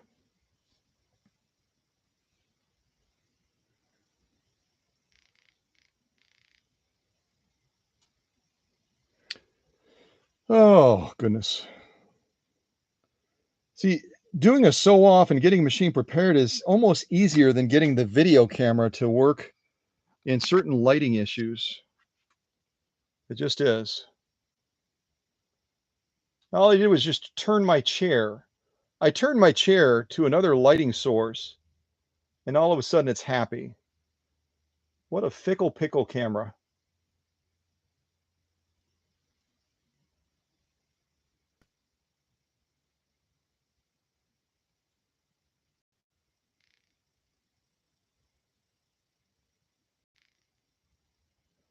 And here I'm seeing almost a little bit of stippling, which would indicate that for this particular sew off of this cone of cotton, our upper tension is a little bit too high. You see where the material is getting pulled almost out of shape. It's getting a little bit of a wavering to it. That's a product of the upper tension being just a little bit too high. Remember, we bumped it up, and I didn't bump it back down. And what that'll cause as well is a little bit of a compression of that top stitch, or of the lock stitch, excuse me. Causes a little bit of a compression of that lock stitch. In other words, it makes it stubbier. It makes it shorter than it normally would be because that's pulling up too hard.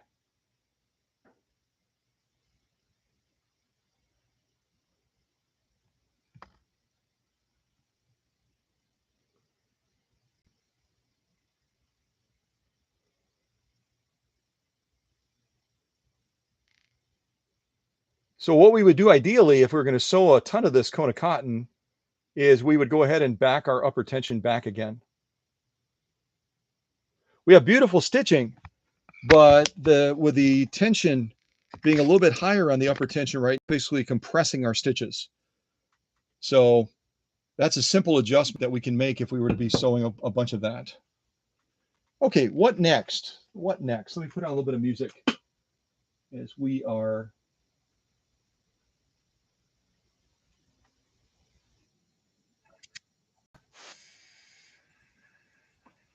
And I didn't ask her in the live stream, are you able to hear this music that I'm playing right now? Is that music coming through? I've had issues before with audio.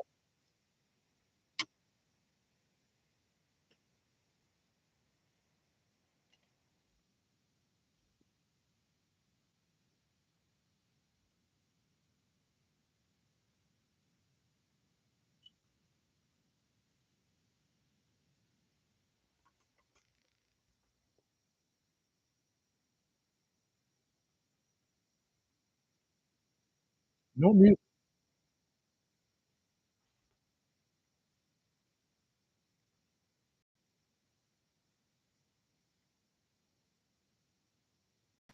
Oh, I didn't see. Thalia has, you guys are probably saying you haven't been looking at the live chat, which is true.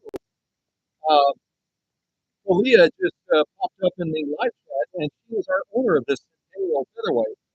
Cool.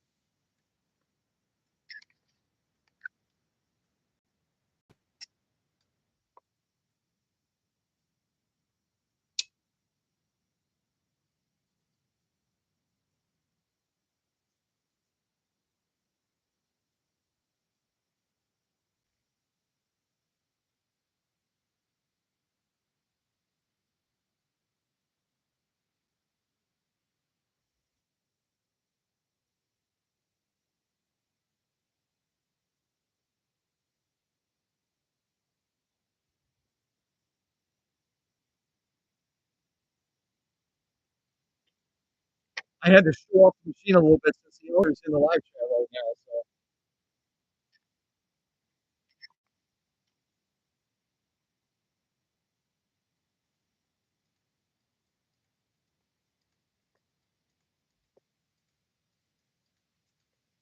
So okay, so what show offs do we have left? We got this basic cotton with a stiffener. We got some bubble gum material, 100% commercial upholstery material. We've got some of this. Oh, you guys wanted to see compressed felt. I forgot. We wanted to look at this compressed felt. Let me do some of this compressed felt next. And then we also have this vinyl paper stuff as well. Some of this vinyl paper stuff. So we'll do a couple more sew-offs and then we'll move towards wrapping this up because we've been running an hour and 35 minutes already. But we'll go ahead and do some of this compressed felt next. I'm going to start with a single layer just because this this Italian thread is it's a little bit more particular about the materials that it's used on. I have sewn leathers on featherweights left and right, but with this specialty thread that we have right now, again, if you're joining the live stream a little bit late, the specialty thread that Thalia sent me is Italian based. It's by Aerofil. It's 100% cotton, and it's rated at 50 weight. Now, don't be deceived by the word by the number 50. 50 sounds big, doesn't it? But with a lot of the specialty threads, the larger the number, the lighter that thread is going to be in many cases, the more fragile it is. So, just be mindful of that as you're picking out threads. Some of these threads are perfect for quilting, but when we try sewing things like genuine elk hide, it's a no-go. It's a no-go. The thread just can't handle it. So you've got to, we learn things all the time in this classroom. What's appropriate, what's suitable, what's going to work, what's not going to work. And that gives you a clue if you're going to try this really cool thread that Thalia sourced for me through Amazon. And again, the color of it is light sand, 50 weight by Aerofil. Again, the cone you can see that I have balanced on my little roll of stretch tape that I use for packing actually has 6,452 yards on it.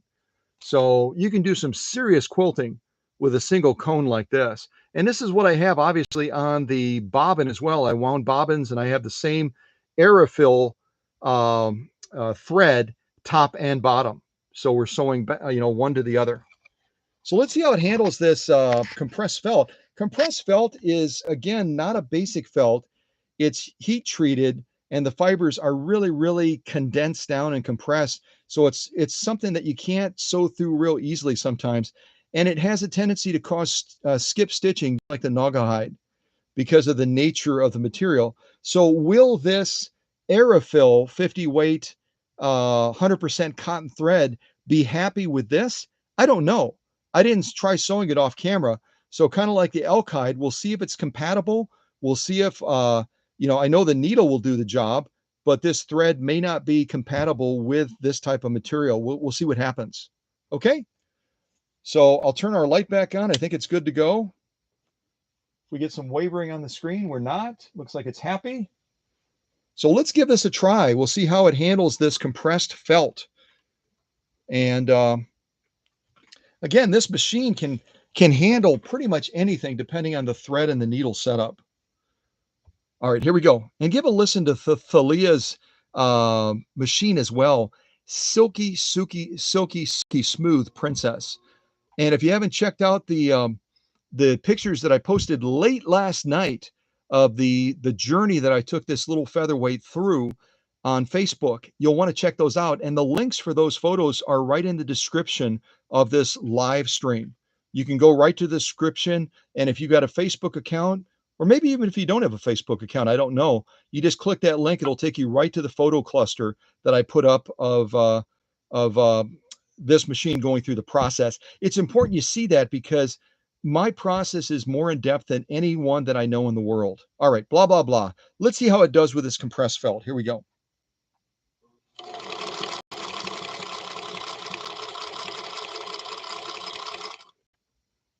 Yeah, it doesn't seem to mind the compressed felt. Seems to be pretty happy with it, actually. Yeah, cool. Yeah, and we've got generally very good balance. Again, when you're dealing with a specialty thread like this, when you're going between different materials, you may have to make subtle adjustments to that tension, just as we did when we were attempting to sew that saddle grade leather, and we got a good result from that too. So I'm seeing a little bit of a weak, on this felt at least, I'm seeing a little bit of a weaker lock stitch than I would want to see, but it's still a good looking lock stitch. Let me get it set up and we'll take a look at this. See, that stuff's kind of 100% cotton. It gets kind of curly-Q, doesn't it? But the Italians, they make beautiful sewing machines, the Necchi machines, obviously, and some other brands as well. And they also make some pretty fabulous thread. That is what you want to talk about, a drop-dead gorgeous top stitch. And again, I don't think the Italians made this thread with the idea that some guy in Wisconsin was going to sit down and sew compressed felt with it, but we just did. Yeah. Let me put it on that sew-off holder so we can look at it a little bit closer and hopefully get a better clarity of that stitch. So this again is compressed felt, single layer. I was going to try two, but I thought I want to see what the thread does first. Kind of go down here and look at this stitch.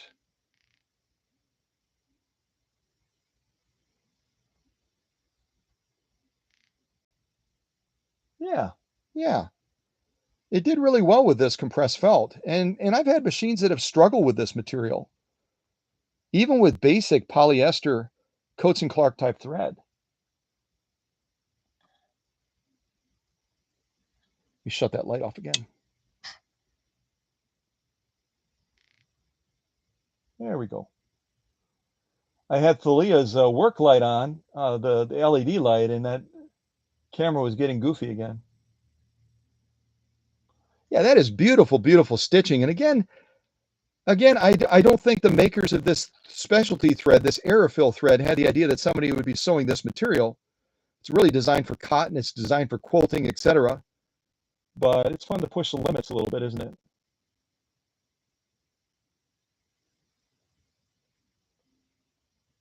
Beautiful, beautiful stitching. Let's turn it over and look at that lock stitch. I think the lock stitch is a little bit underserved for this material, but maybe I was just being hypercritical of it.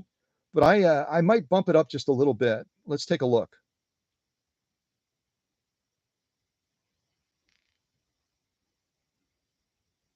Yeah, I think we could bump it up. I might stitch down it one more time and just see what happens. We'll bump up that upper tension just a little bit. Yeah, all in all, a good looking lock stitch, but it could be better. It could be better.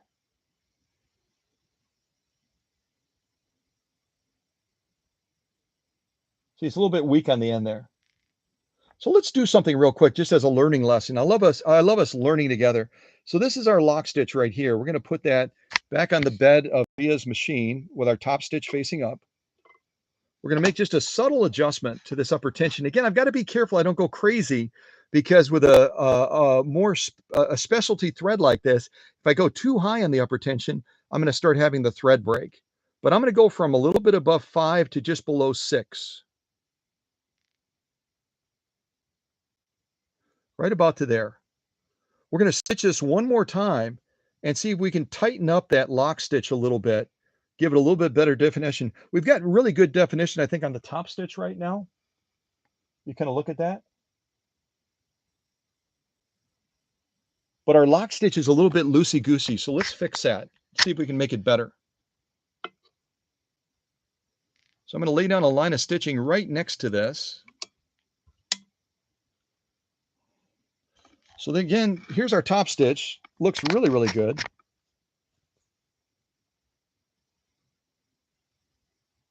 Lock stitch, not so much so, a little bit weaker. So we're going to stitch now one more time. I bumped up the upper tension a little bit. Hopefully we don't break the thread. And we'll see how we can change the appearance of that lock stitch by just a subtle upper tension adjustment. Just a subtle upper tension adjustment. All right, here we go.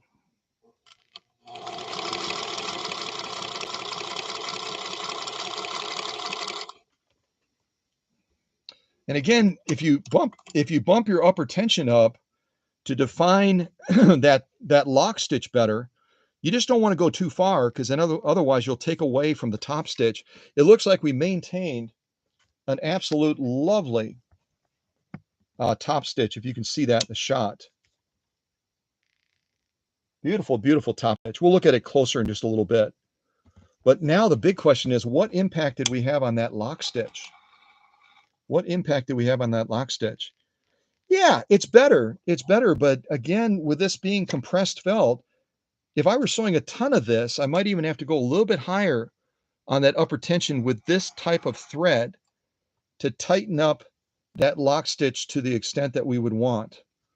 So our top row is our first row. Our bottom row is going to be our second row. Let's see what we think. Get my little stitch off holder out. We'll look at the top stitch first, just because we want to make sure that we didn't make an adjustment that took away from the top stitch. We had a good looking top stitch, and our first row is the one we did first. The bottom row is the one we did second. They look nearly identical. So I don't think we compromised our top stitch with adjusting that upper tension to try to get greater clarity on that lock stitch.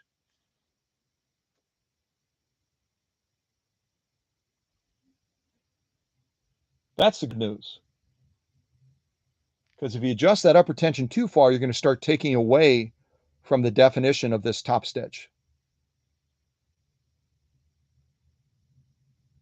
Yay. So we did a good job. We're going to turn it over now, look at that lock stitch, see if we're a little bit more happy with that.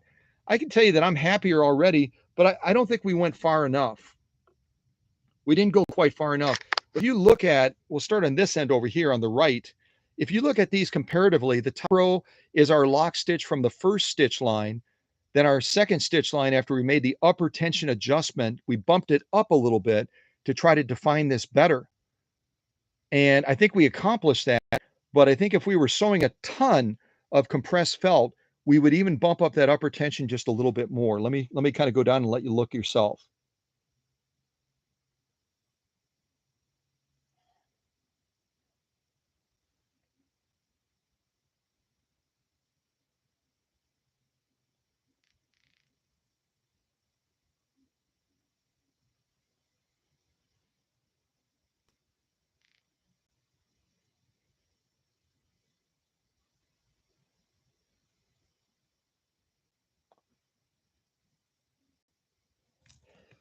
So it's important to understand the concept of tensions.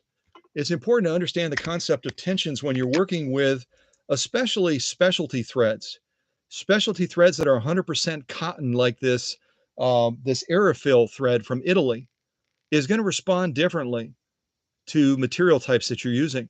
So you've got to find that sweet spot for that material that you're wanting to sew with the thread that you're wanting to use. And certainly needle selection plays into that as well. Like I said, according to the Aerofill people, the ideal needle for the type of sewing that Thalia is going to be doing is a size 90-14. If she moves into free motion quilting, then she's going to want to potentially go up to a size 116, 100/16 needle. But for basic sewing and basic quilting, yeah, we're doing well. We're doing really well. The machine can handle anything, but machines will sometimes get a little bit of a sensitivity depending on the thread you're trying to use on them. So beautiful stitching though, beautiful stitching. Yeah. So what do we have left? What do we have left? We've sewn a variety of different things already. Let's take a look here. What do we have left?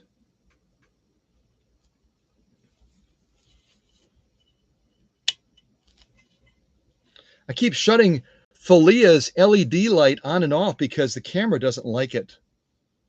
But it's she'll love this light.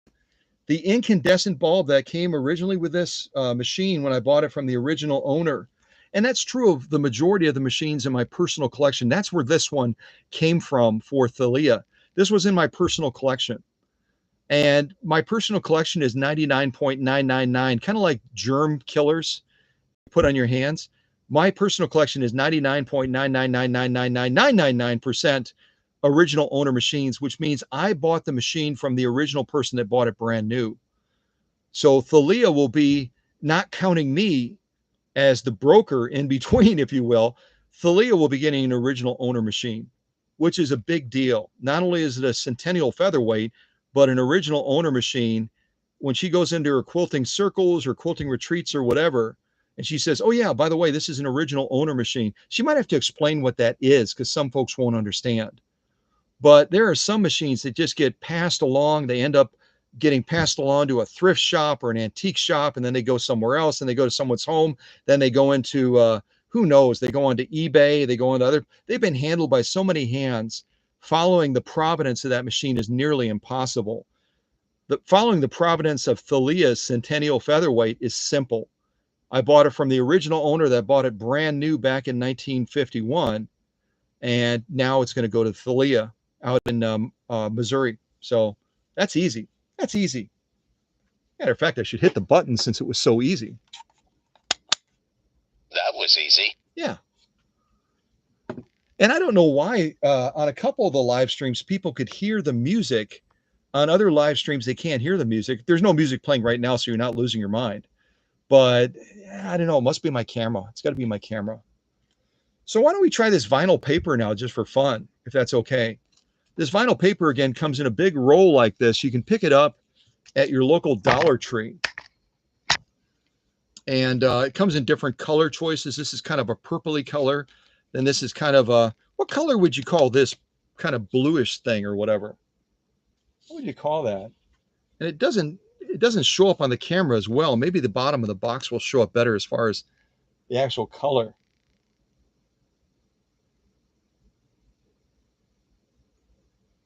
I didn't look on the box to see if it tells you what color it is. I don't think it does. But it's from Crafter's Square, excuse me. It's from Crafter's Square. You can buy a roll of this stuff at your Dollar Tree. It's like $1.25 now. Then you can cut it into strips or cut it into whatever shape you want and try sewing it on one of your sewing machines. Kind of fun to sew. So we'll do 2 layers of this. Again, it's vinyl. Vinyl tends to cause skip stitching. Hopefully we don't have that happen. Hopefully we get some real nice stitching on here. I'll move the camera a little bit closer. We'll give this a go. And we'll move towards wrapping this live stream up pretty quick. How's it look with the light off? Lights off. Yeah, I like the light off better. And the way this machine is wired, the way I rewired it, is the light is on, but it doesn't have to be on to power the motor. So that's the good news when you're trying to use it in front of a camera. All right, let's see how this vinyl paper interacts with this super exclusive Italian-made Aerofill 50 weight 100% cotton thread. Let's see what happens.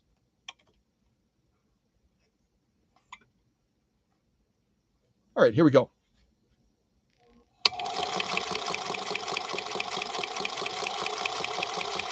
Oh, I see what's happening. Yeah. It was slipping a little bit at first. This is real slippery stuff. If you can't see that in the camera, it's glossy. It's got like a glossy finish on it. And it was having a little bit of traction issue initially. And then the feed dogs bit into it. The feed dogs are amazing on these featherweights when they're in proper condition and preparation, etc. And then it moved it very nicely. Moved it very, very nicely. And again, the testing that I'm putting this featherweight through compared to what Thalia is going to be using this machine for out in Missouri, very different. But that's the nature of the sewing Olympics that I like taking the machines through. So let's see how the stitching from my vantage point is absolutely breathtaking. And again, this vinyl-based paper is tricky, tricky stuff to sew. It truly is.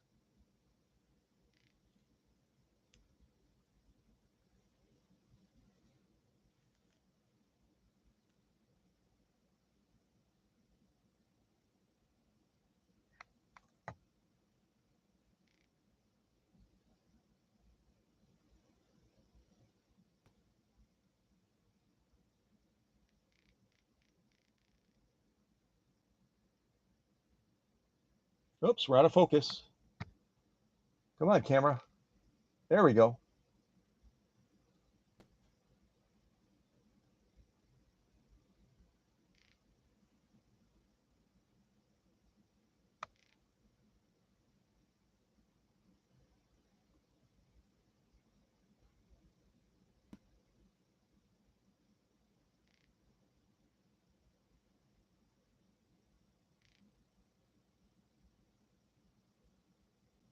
Folks, I think that's a gorgeous stitch. I don't know what you can see on the screen because I know the camera came in and out of focus a couple of times, but that is absolutely gorgeous. Let's flip it over and look at that lock stitch. The other thing you'll notice straight away, because this is a vinyl-based paper, is you'll notice that when the needle passes through these two layers of vinyl paper, it's going to create a little tuft on the bottom from displacing that material. So you'll see a little bit of a pucker in between each of the stitches. That's a natural result. You get the same thing on certain naga hides and other materials like that, whereas the needle passes through, it creates a little tuft on the bottom. You'll see what that looks like when we look at these lock stitches close up.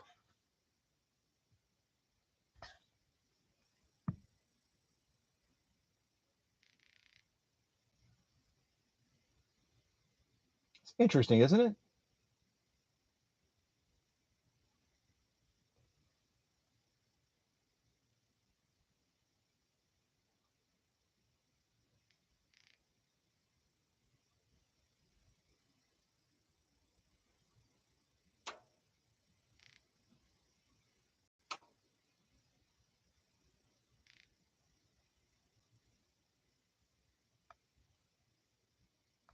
Come on, camera. You've been doing such a good job just recently.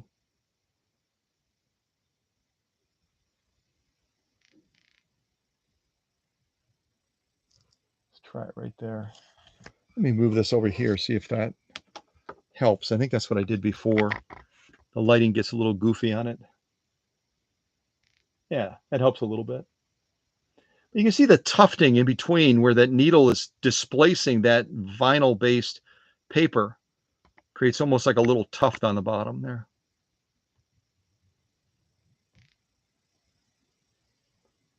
But this could be potentially used for some fun projects, don't you think? This vinyl-based paper. Kind of what caught my eye.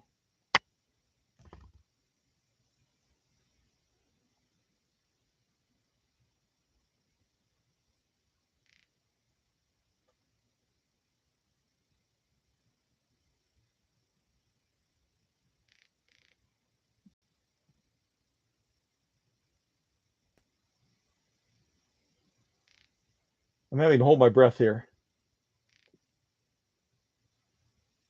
Yeah, so I mean, if you want to try this just for fun, pick it up at your Dollar Tree. Again, it kind of comes in a roll like that over there, you can see. And you can see what you can do with this. You might come up with some real clever projects. Maybe something that you can do with your grandchildren or with your kids, or just have fun by yourself. But yeah, it does an excellent job, I think, particularly the top stitch. It's an excellent job of really showcasing the beauty of this Princess of Singers and how it can sew not just cotton, but it can sew a wide array of materials, as we've demonstrated on this live stream. And just really, really spectacular outcomes. Yeah. So we haven't done a huge amount of sewing so far. Let's see so far our sew-off sandwich. Sew-off sandwich isn't huge, but these are all the sew-offs we've done on this live stream so far. We've done the vinyl paper. We did the compressed felt. We did the Kona cotton. We did the 4 layers of denim, heavy grade denim.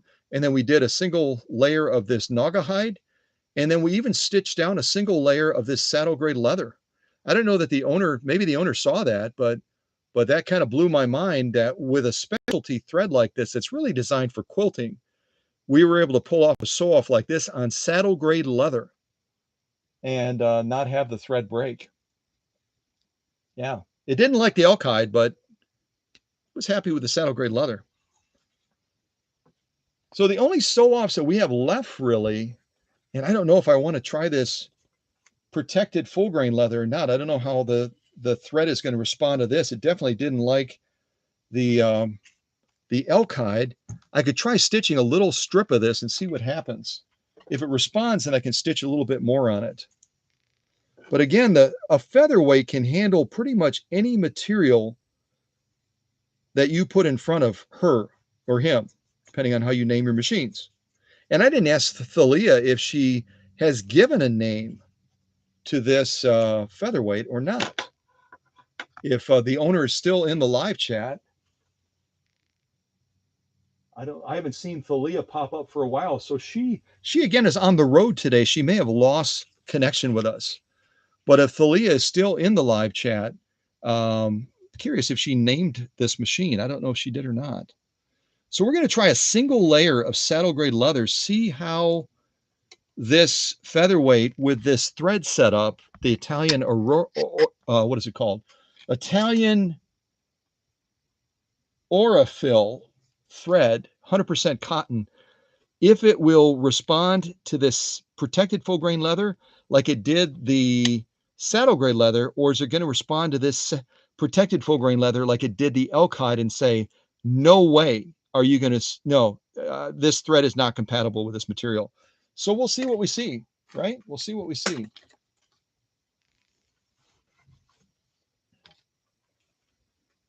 All right. And I didn't try this off camera, so we're kind of shooting in the dark here. See what we think. All right, here we go. Protected full grain leather on this Centennial Featherweight. And we'll see. Yeah, that's a little bit better. Light off, light off. We'll see if it handles this. Maybe it will, maybe it won't. I have no idea. Let's give it a go.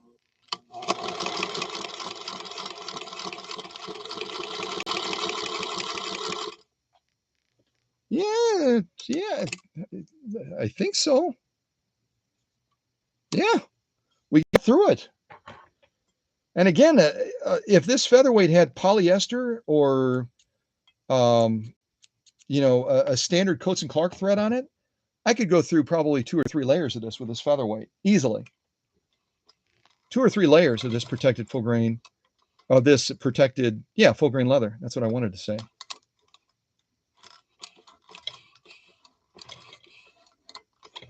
Well, it did a real weird thing with the thread, though. A little weird thing with the thread. There we go. Now she's loosening up.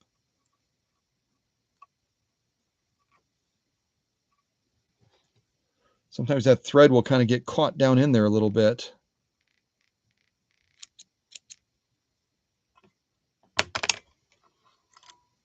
This is good, though, because that'll give me a chance to potentially show you how that bobbin goes back in there.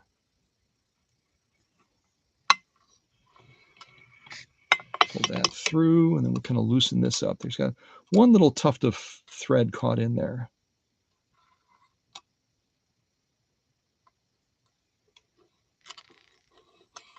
Yeah, let me just pop it out real quick. Good. I don't like when things kind of happen weird, but it's good sometimes as a learning lesson. So our bobbin case is right down here.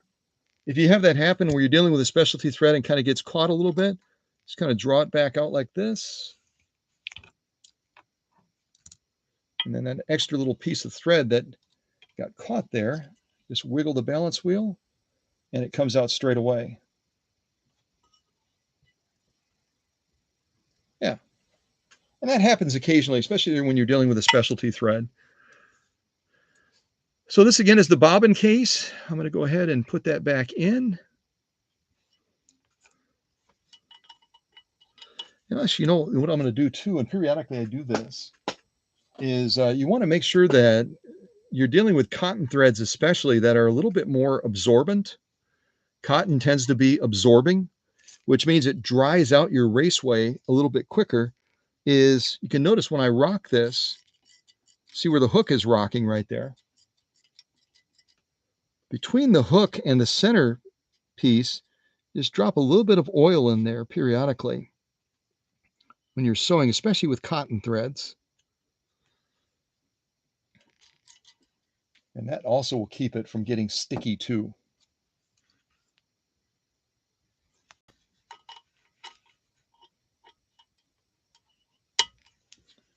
There we go. Here, a little thread, and we'll draw it back up. And this is real basic, but I know we have folks from all different walks of life that are part of these live streams. So you pop your bobbin case back in with that little thread sticking out, and you hold your thread in the rear like this. I'm going to take my watch off because I'm right by Thalia's bed. And this is a real bulky watch that can scratch that bed very easily. So you just hold your thread here. Checking my camera angle. Hold it from the other side. Hold your thread right here, and then rotate your balance wheel to draw that thread back up again. I'm used to doing it with my left hand by habit. Move this around.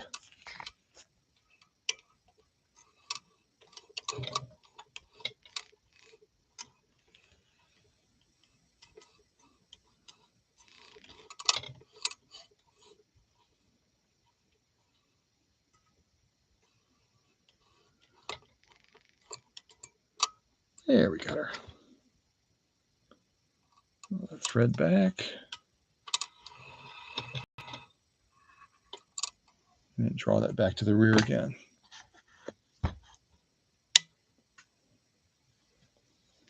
So let's look at this protected full grain leather and see what we think now. Because I didn't know what result we would get with this 100% cotton thread, but surprisingly, it was happy in being able to manage this protected full grain leather. We'll set up our little display thing. I'm just going to set it up over here right now since I've been getting better results with the stitch display over here than over by the bed for whatever reason. Move this real close to the edge. And I didn't even sew all the way down the material. You can see that. This is our top stitch, obviously. Some beautiful, beautiful stitching using this Aerofill 100% cotton thread on this protected full grain leather. I don't even have to come out on the shot. You can see the totality of stitching right there.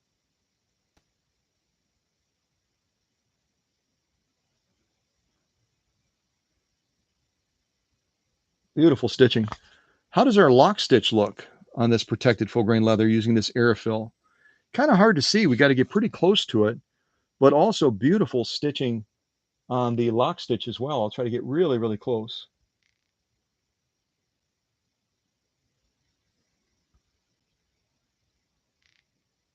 And if I had three hands, which I don't, I'd be able to pull this apart and show you the lock stitching a little bit better. And if I did this, kind of bend it, see if I can bend it. This is like a hand coordination test and I'm failing. See, if I kind of bend it back like that, all of a sudden you can see the stitching popping through that nap.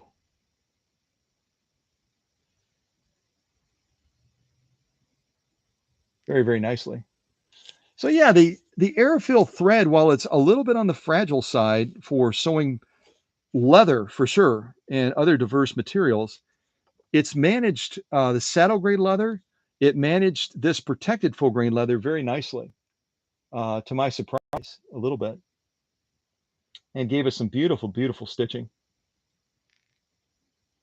Yeah, and you can see that's not a light sew if you look at it from the edge. That's fairly thick leather, probably about 3 to 4 ounces of leather. And this cotton-based Aerofill thread, along with our Schmetz needle, which is a given. I never doubt my Schmetz needles. Did a brilliant job with this. Brilliant job. So very, very pleased with that. Very pleased. So we're adding a few more little things to our sew-off pile. I've got, what else do I have? I've got this upholstery material. I've got bubblegum material. And I don't know if we need to sew cotton again. We could, since cotton is going to be the material that this particular thread is probably most compatible with. We'll sew down this. We'll do this, and we'll do this. We'll do these last 3 sew-offs. The bubblegum material, the upholstery material, and this 100% cotton with the stiffener. And then we'll wrap this live stream up. Yeah.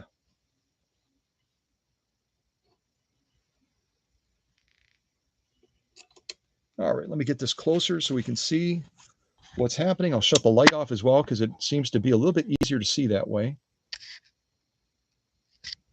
So again, a basic 100% cotton that we're sewing, part of a fat quarter piece that I picked up at I believe Walmart or Joann Fabrics, and we'll buzz down and try this. Maybe what I'll do is I'll do a stitch line. Um, I'll do a stitch line of longer stitches, and then I'll shorten up the stitches quite a bit. We'll do another line next to it, and then I'll leave the rest of this material for Thalia to try out on this Centennial Featherweight when it gets out to Agency, Missouri. I said it wrong, Missouri. All right, let's give this a try. See how it likes this standard cotton material. And since we're sewing standard cotton, I might give it a little bit more gas than I did on the other sew-offs. All right, here we go.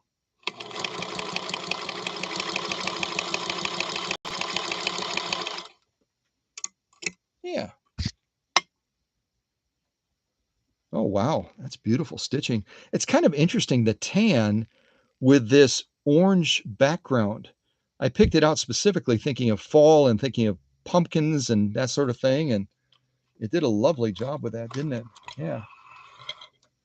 And my thread is even pulling. Remember how we just added just a tiny little drop of oil to the hook because we're running this cotton thread, this Italian cotton thread, and cotton tends to wick a lot of that moisture out of the hook system. Cotton is just really absorbent that way, isn't it? And so we added just a little bit, just a tiny little drop of white oil to that hook system. And even when I just drew the thread, it was like, oh, that was so much easier. That was so much easier. Yeah. So especially the cotton threads, you want to be mindful of keeping that hook nicely lubricated so that you don't run into issues. And I'm seeing when I just did this sew off, I'll show you, give you an initial glimpse of the top stitch, which is absolutely, wow, are you kidding me? Absolutely gorgeous. But our lock stitch is almost a little bit weak. I kind of backed it off a little bit. I say that I backed it off, but I did because we had it ratchet up for leather in that. And it's still a lovely lock stitch. That's our lock stitch right there. But it might be a little bit on the weak side. So let's shorten up that stitch now and buzz down next to this and see if we get into the near satin range. What we think of that stitching on this featherweight. Yeah. So, I mean, the machine is very, very basic to use. And yes, don't drool. Don't start drooling. I know it's gorgeous. I know it's lovely. But this is our stitch length right over here. Right over here. And we're all the way down by 6 right now. We're going to bring ourselves probably up to between 15 and 20. If you go all the way to the top on this featherweight, you're going to be sewing in reverse. But we're going to be right around probably 15 to 20. We're going to shorten it up quite a bit, but not crazy. Yeah, maybe closer to 12. Yeah. Let's see what we think of that stitch now. We'll run down with that one. And again, I'll take it a little bit at a higher rate of speed because we're dealing with cotton, which is what this thread was born for. This 100% cotton thread is really a quilter's dream thread. And see how we do with this smaller stitch now. All right, here we go.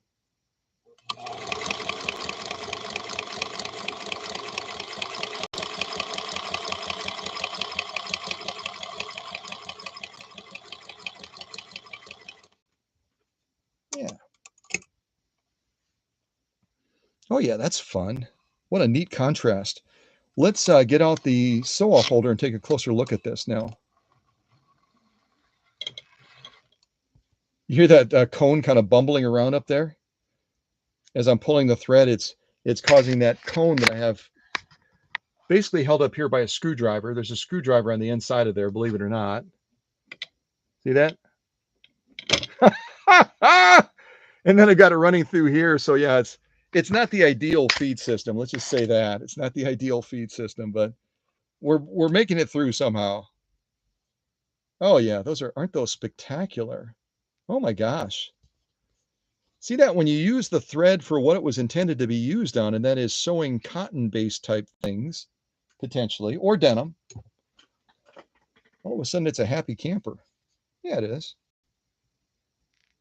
All right, let's get our sew-off holder. I'm going to try it up on the bed again just to see maybe if all of a sudden it'll be happy and work. Start on the left and go down to the right. Yeah, there we go.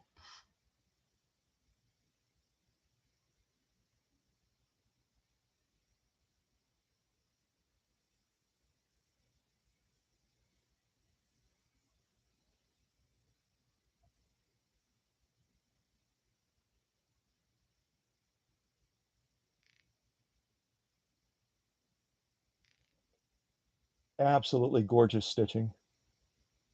But pause right there.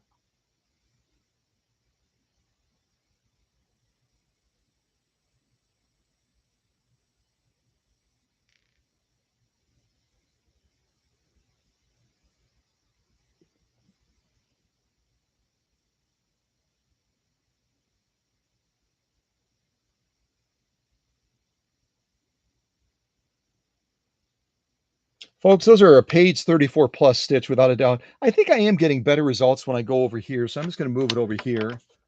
And I think you could see the stitching well enough there, but I'll show it to you just one more time down. And then we'll move to the lock stitch and take a look at that.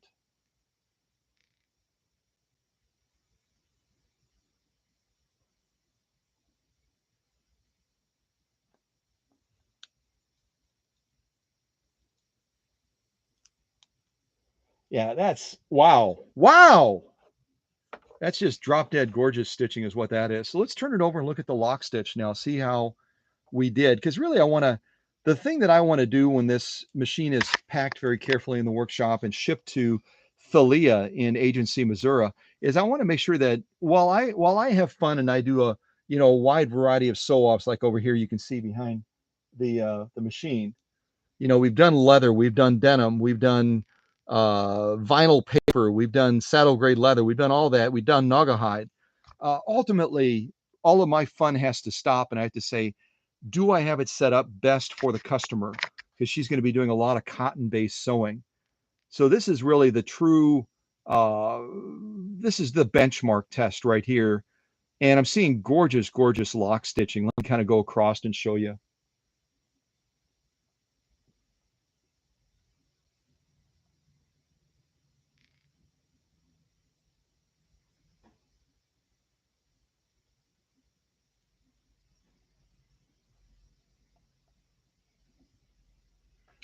Gorgeous, gorgeous lock stitching.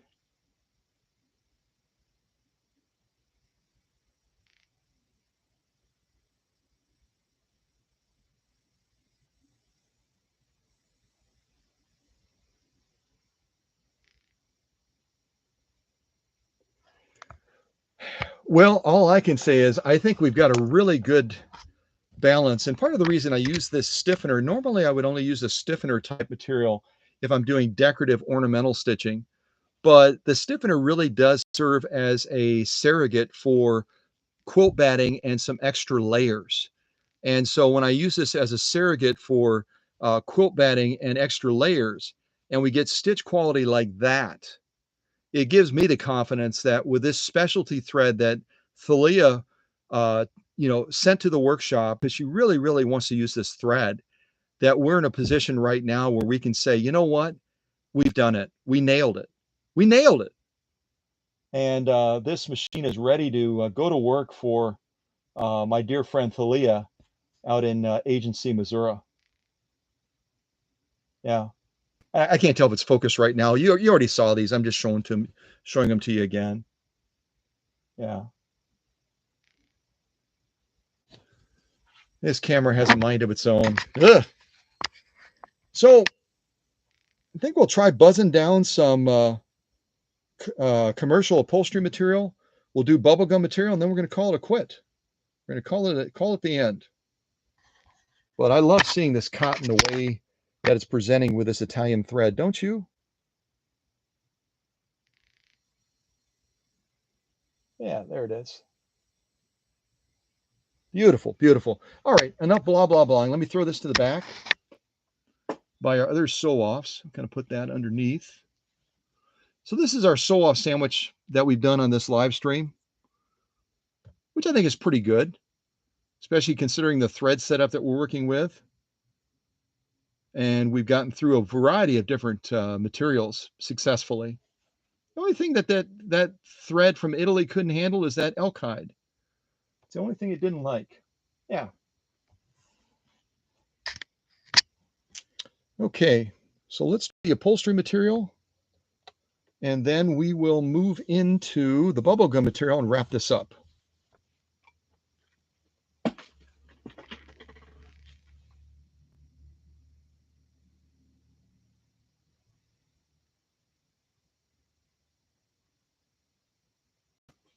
Okay.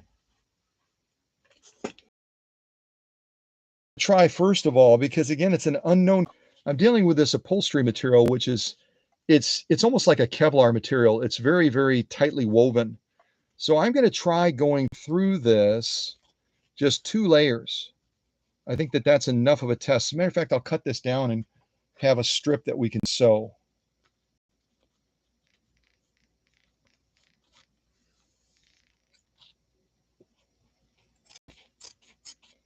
I was tempted to try 4 like the denim, but this upholstery material is a little bit more hefty in its weave content than the denim is, even though the denim is heavy duty.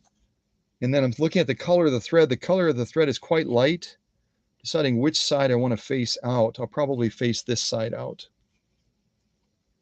with the glue base back.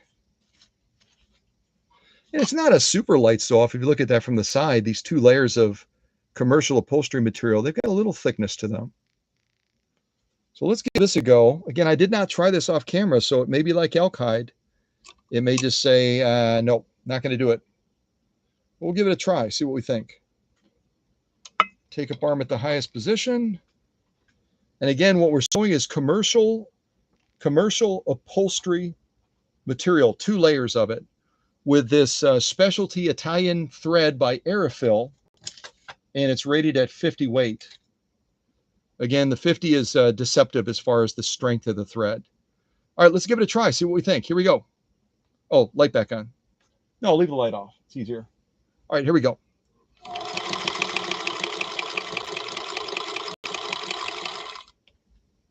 Wow. Yeah, no broken thread. It's going to be a little bit hard to see, but it looks like a beautiful stitch. Yeah, success. Could have gone even a little bit higher, but I'm gonna keep my jets cooled here, considering we're dealing with this specialty thread. We've already had success on the core material that Thalia will be sewing, which is the cotton, and now we need to wrap this up. All right, let's take a look at these. I'm gonna take us over here and we'll set it on here. See if we can get a glimpse of these stitches. They're going to be a little bit hard to see because of the busyness of this upholstery material, but we'll do our best to see them. That's our top stitch right there.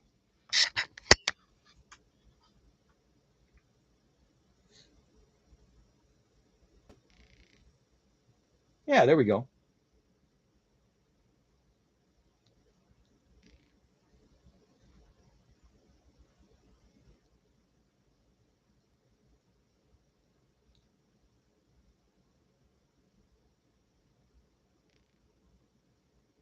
I'm impressed that we were able to sew this with this very, very delicate specialty thread.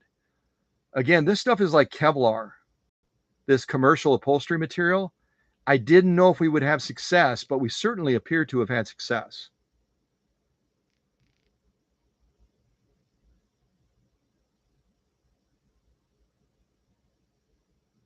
Very cool. Very cool. Very nice top stitch. And again, look at it from the side. It's not a thin sew off. It's not a super thin sew off. Turn it around. We'll look at that lock stitch.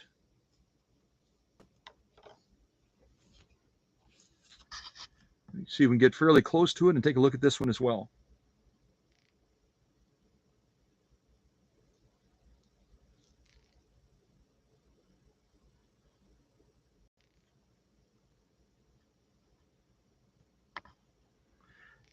And on this, again, we might have to look at a tension adjustment, right? We're getting a decent lock stitch, but I think we could make it even better. I think we could make it even better. I'm going to look at it vertical because I think it might be a little bit easier to see.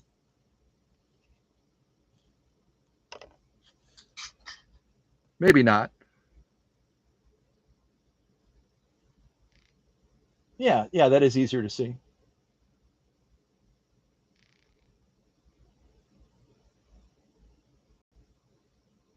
It was till I wanted to focus. I got a little bit too ambitious with trying to get closer to it.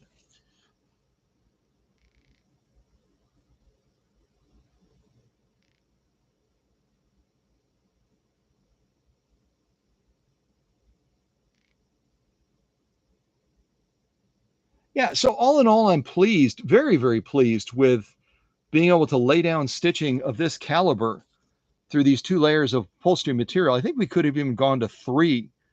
But again, we're dealing with this Aerofill specialty thread that's 100% cotton. And I know it's not designed for this type of material, but it's still fun to sew it, isn't it?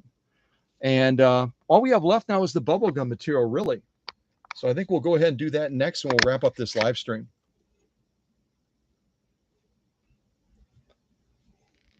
And again, bubblegum material, as I showed you earlier, it's got a high vinyl content to it. Kind of stretch it like this, you can see. I'm going to fold it in half. We'll try 2 layers. Yeah, we'll see what happens. Hopefully we don't have any missed stitches, skip stitches, and this will be our final sew off. I'm probably going to use my clamps as well, just to hold this together a little bit easier.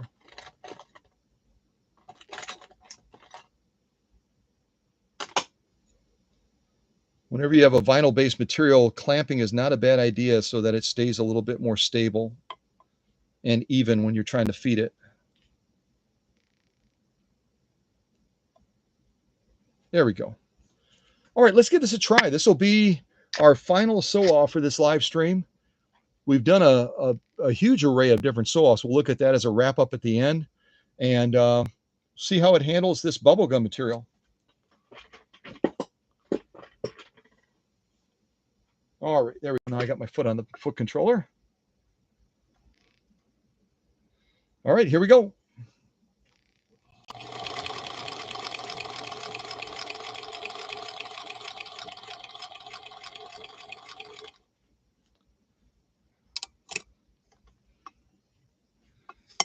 Oh, I think we might have. I'm going to try it one more time. I'm going to adjust back. Yep, I'm going to adjust back the upper tension just slightly. If the tension is a little bit, with 2 layers of vinyl like this, if the tension is a little bit weaker for that bobbin case to be able to pull down, we might get a skip stitch because it's not able to pull down hard enough. You try stitching it one more time, or we can just attribute it to either a tiring needle or to this material. So let's see here. I'm going to back this off, the upper tension, right about to 5. We'll try this one more time, see what result we get. Some beautiful stitching, but I do see one skip stitch, and that's not a hook timing issue. That's a product of tension and thread. So let's see what happens.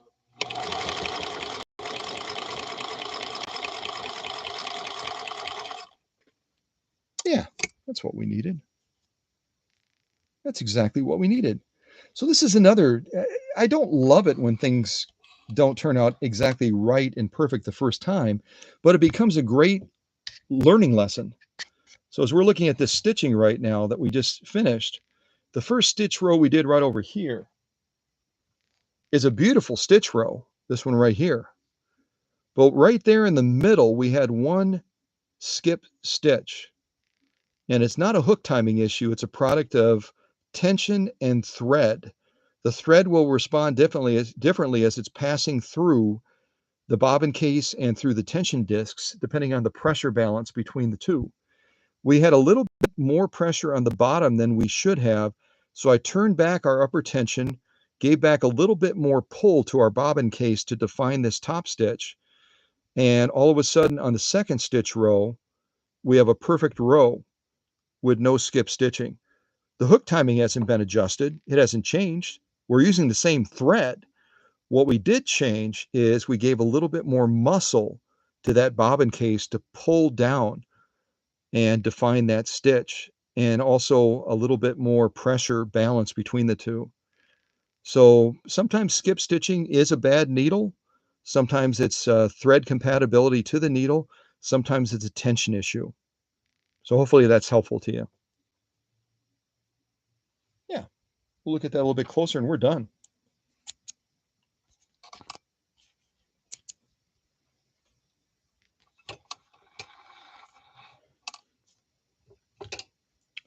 Put more music on for me, but I don't know if you'll be able to hear it or not. Let's see here.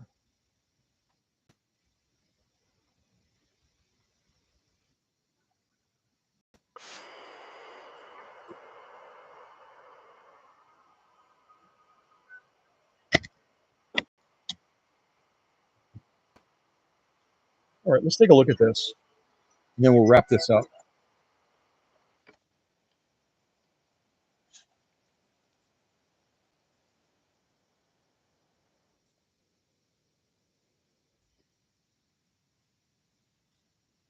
Try to do this with one hand.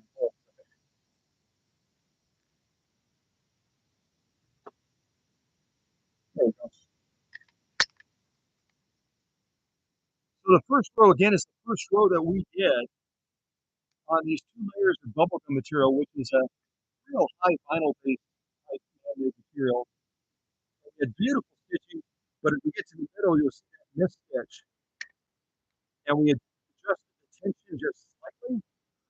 We ran another row, and it's perfect. Near perfect.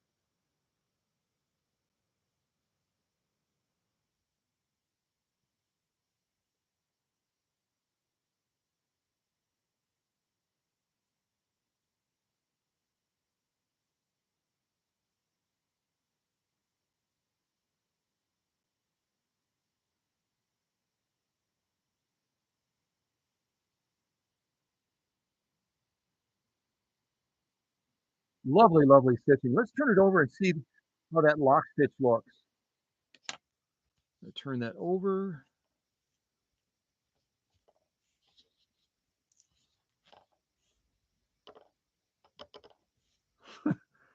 I wish I had 3 hands sometimes. I really do. There we go. Okay, so now we'll look at, this is our lock stitch again on this bubblegum material. We'll kind of go across. We'll look at that top row and bottom row at the same time so you can see them comparatively. I'm liking what I'm seeing a lot because I'm not seeing a compressed stitch. I'm seeing the fullness of that stitch, and it's beautifully laid down. And again, this is not an easy material to sew. It's high in vinyl content. It has a great tendency to cause skip stitching or distorted stitching. And we got some really good results with this. And we didn't sew it with a standard polyester blend type thread like a Coats and Clark dual duty thread. We sewed it with 100% cotton Italian specialty thread, which is, I think that's a huge achievement. And it's a testimony as to how well this featherweight is managing things in spite of a difficult setup, a very difficult setup. All right, let's get closer.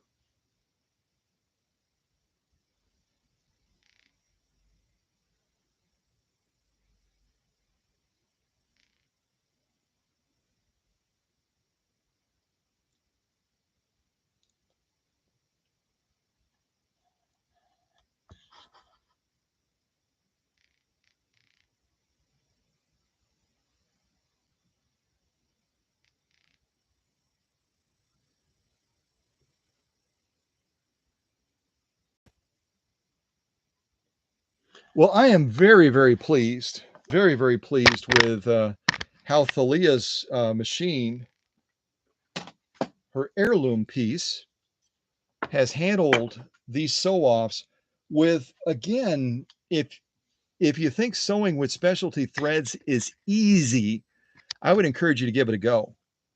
Because if your machine is not as tip-top as Thalia's is right now, being, literally running to perfection, your machine will really struggle depending on the setups that you use.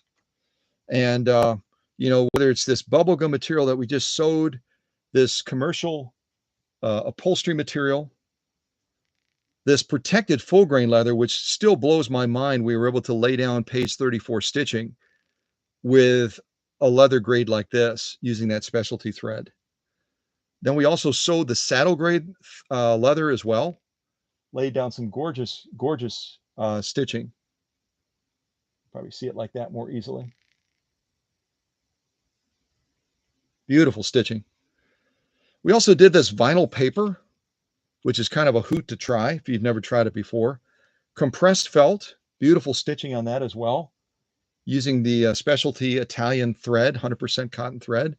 We sewed the Kona cotton as well and laid down absolutely lovely stitching. If you want to rewind and look at that, when we showed it close up, you can do that. 4 layers of heavy grade denim. And again, the machine, after it leaves the workshop with my work that I pour into it, it could easily, with a basic style thread, sew 8 layers of denim. You can sew 8 layers of denim on a featherweight. You can sew multiple layers of leather, as I've demonstrated on other live streams before and other videos, with a non-specialty type thread. But the fact that we did 4 layers of denim with specialty 100% cotton thread from Italy, it's mind-blowing. We sewed this naga hide, which is a nightmare material to sew. And then finally, last but not least, we sewed this 100% cotton, which is really our benchmark, because this is the material type stuff that Thalia will most likely be using most often with this type of specialty thread. So all in all, not our biggest sew-off sandwich for sure, but a good representation. Step away from this Centennial Featherweight and say, you know what? Yeah, she's ready to go to work out in Agency, Missouri. Yep, she's ready to go to work.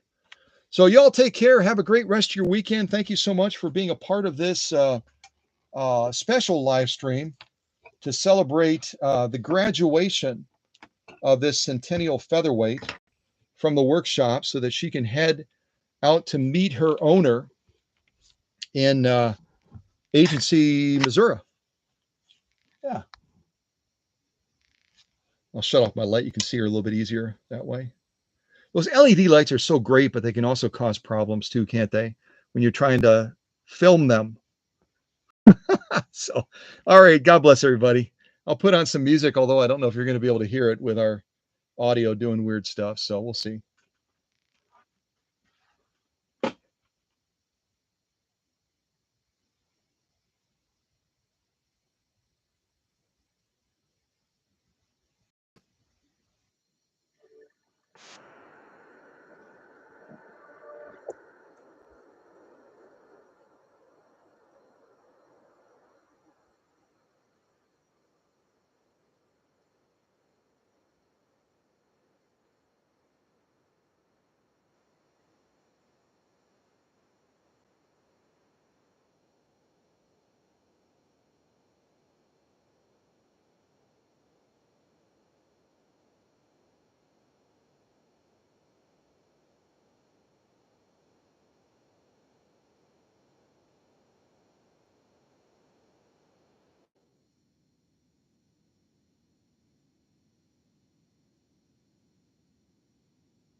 I got to crank up pretty loud right now.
right, take care, everybody.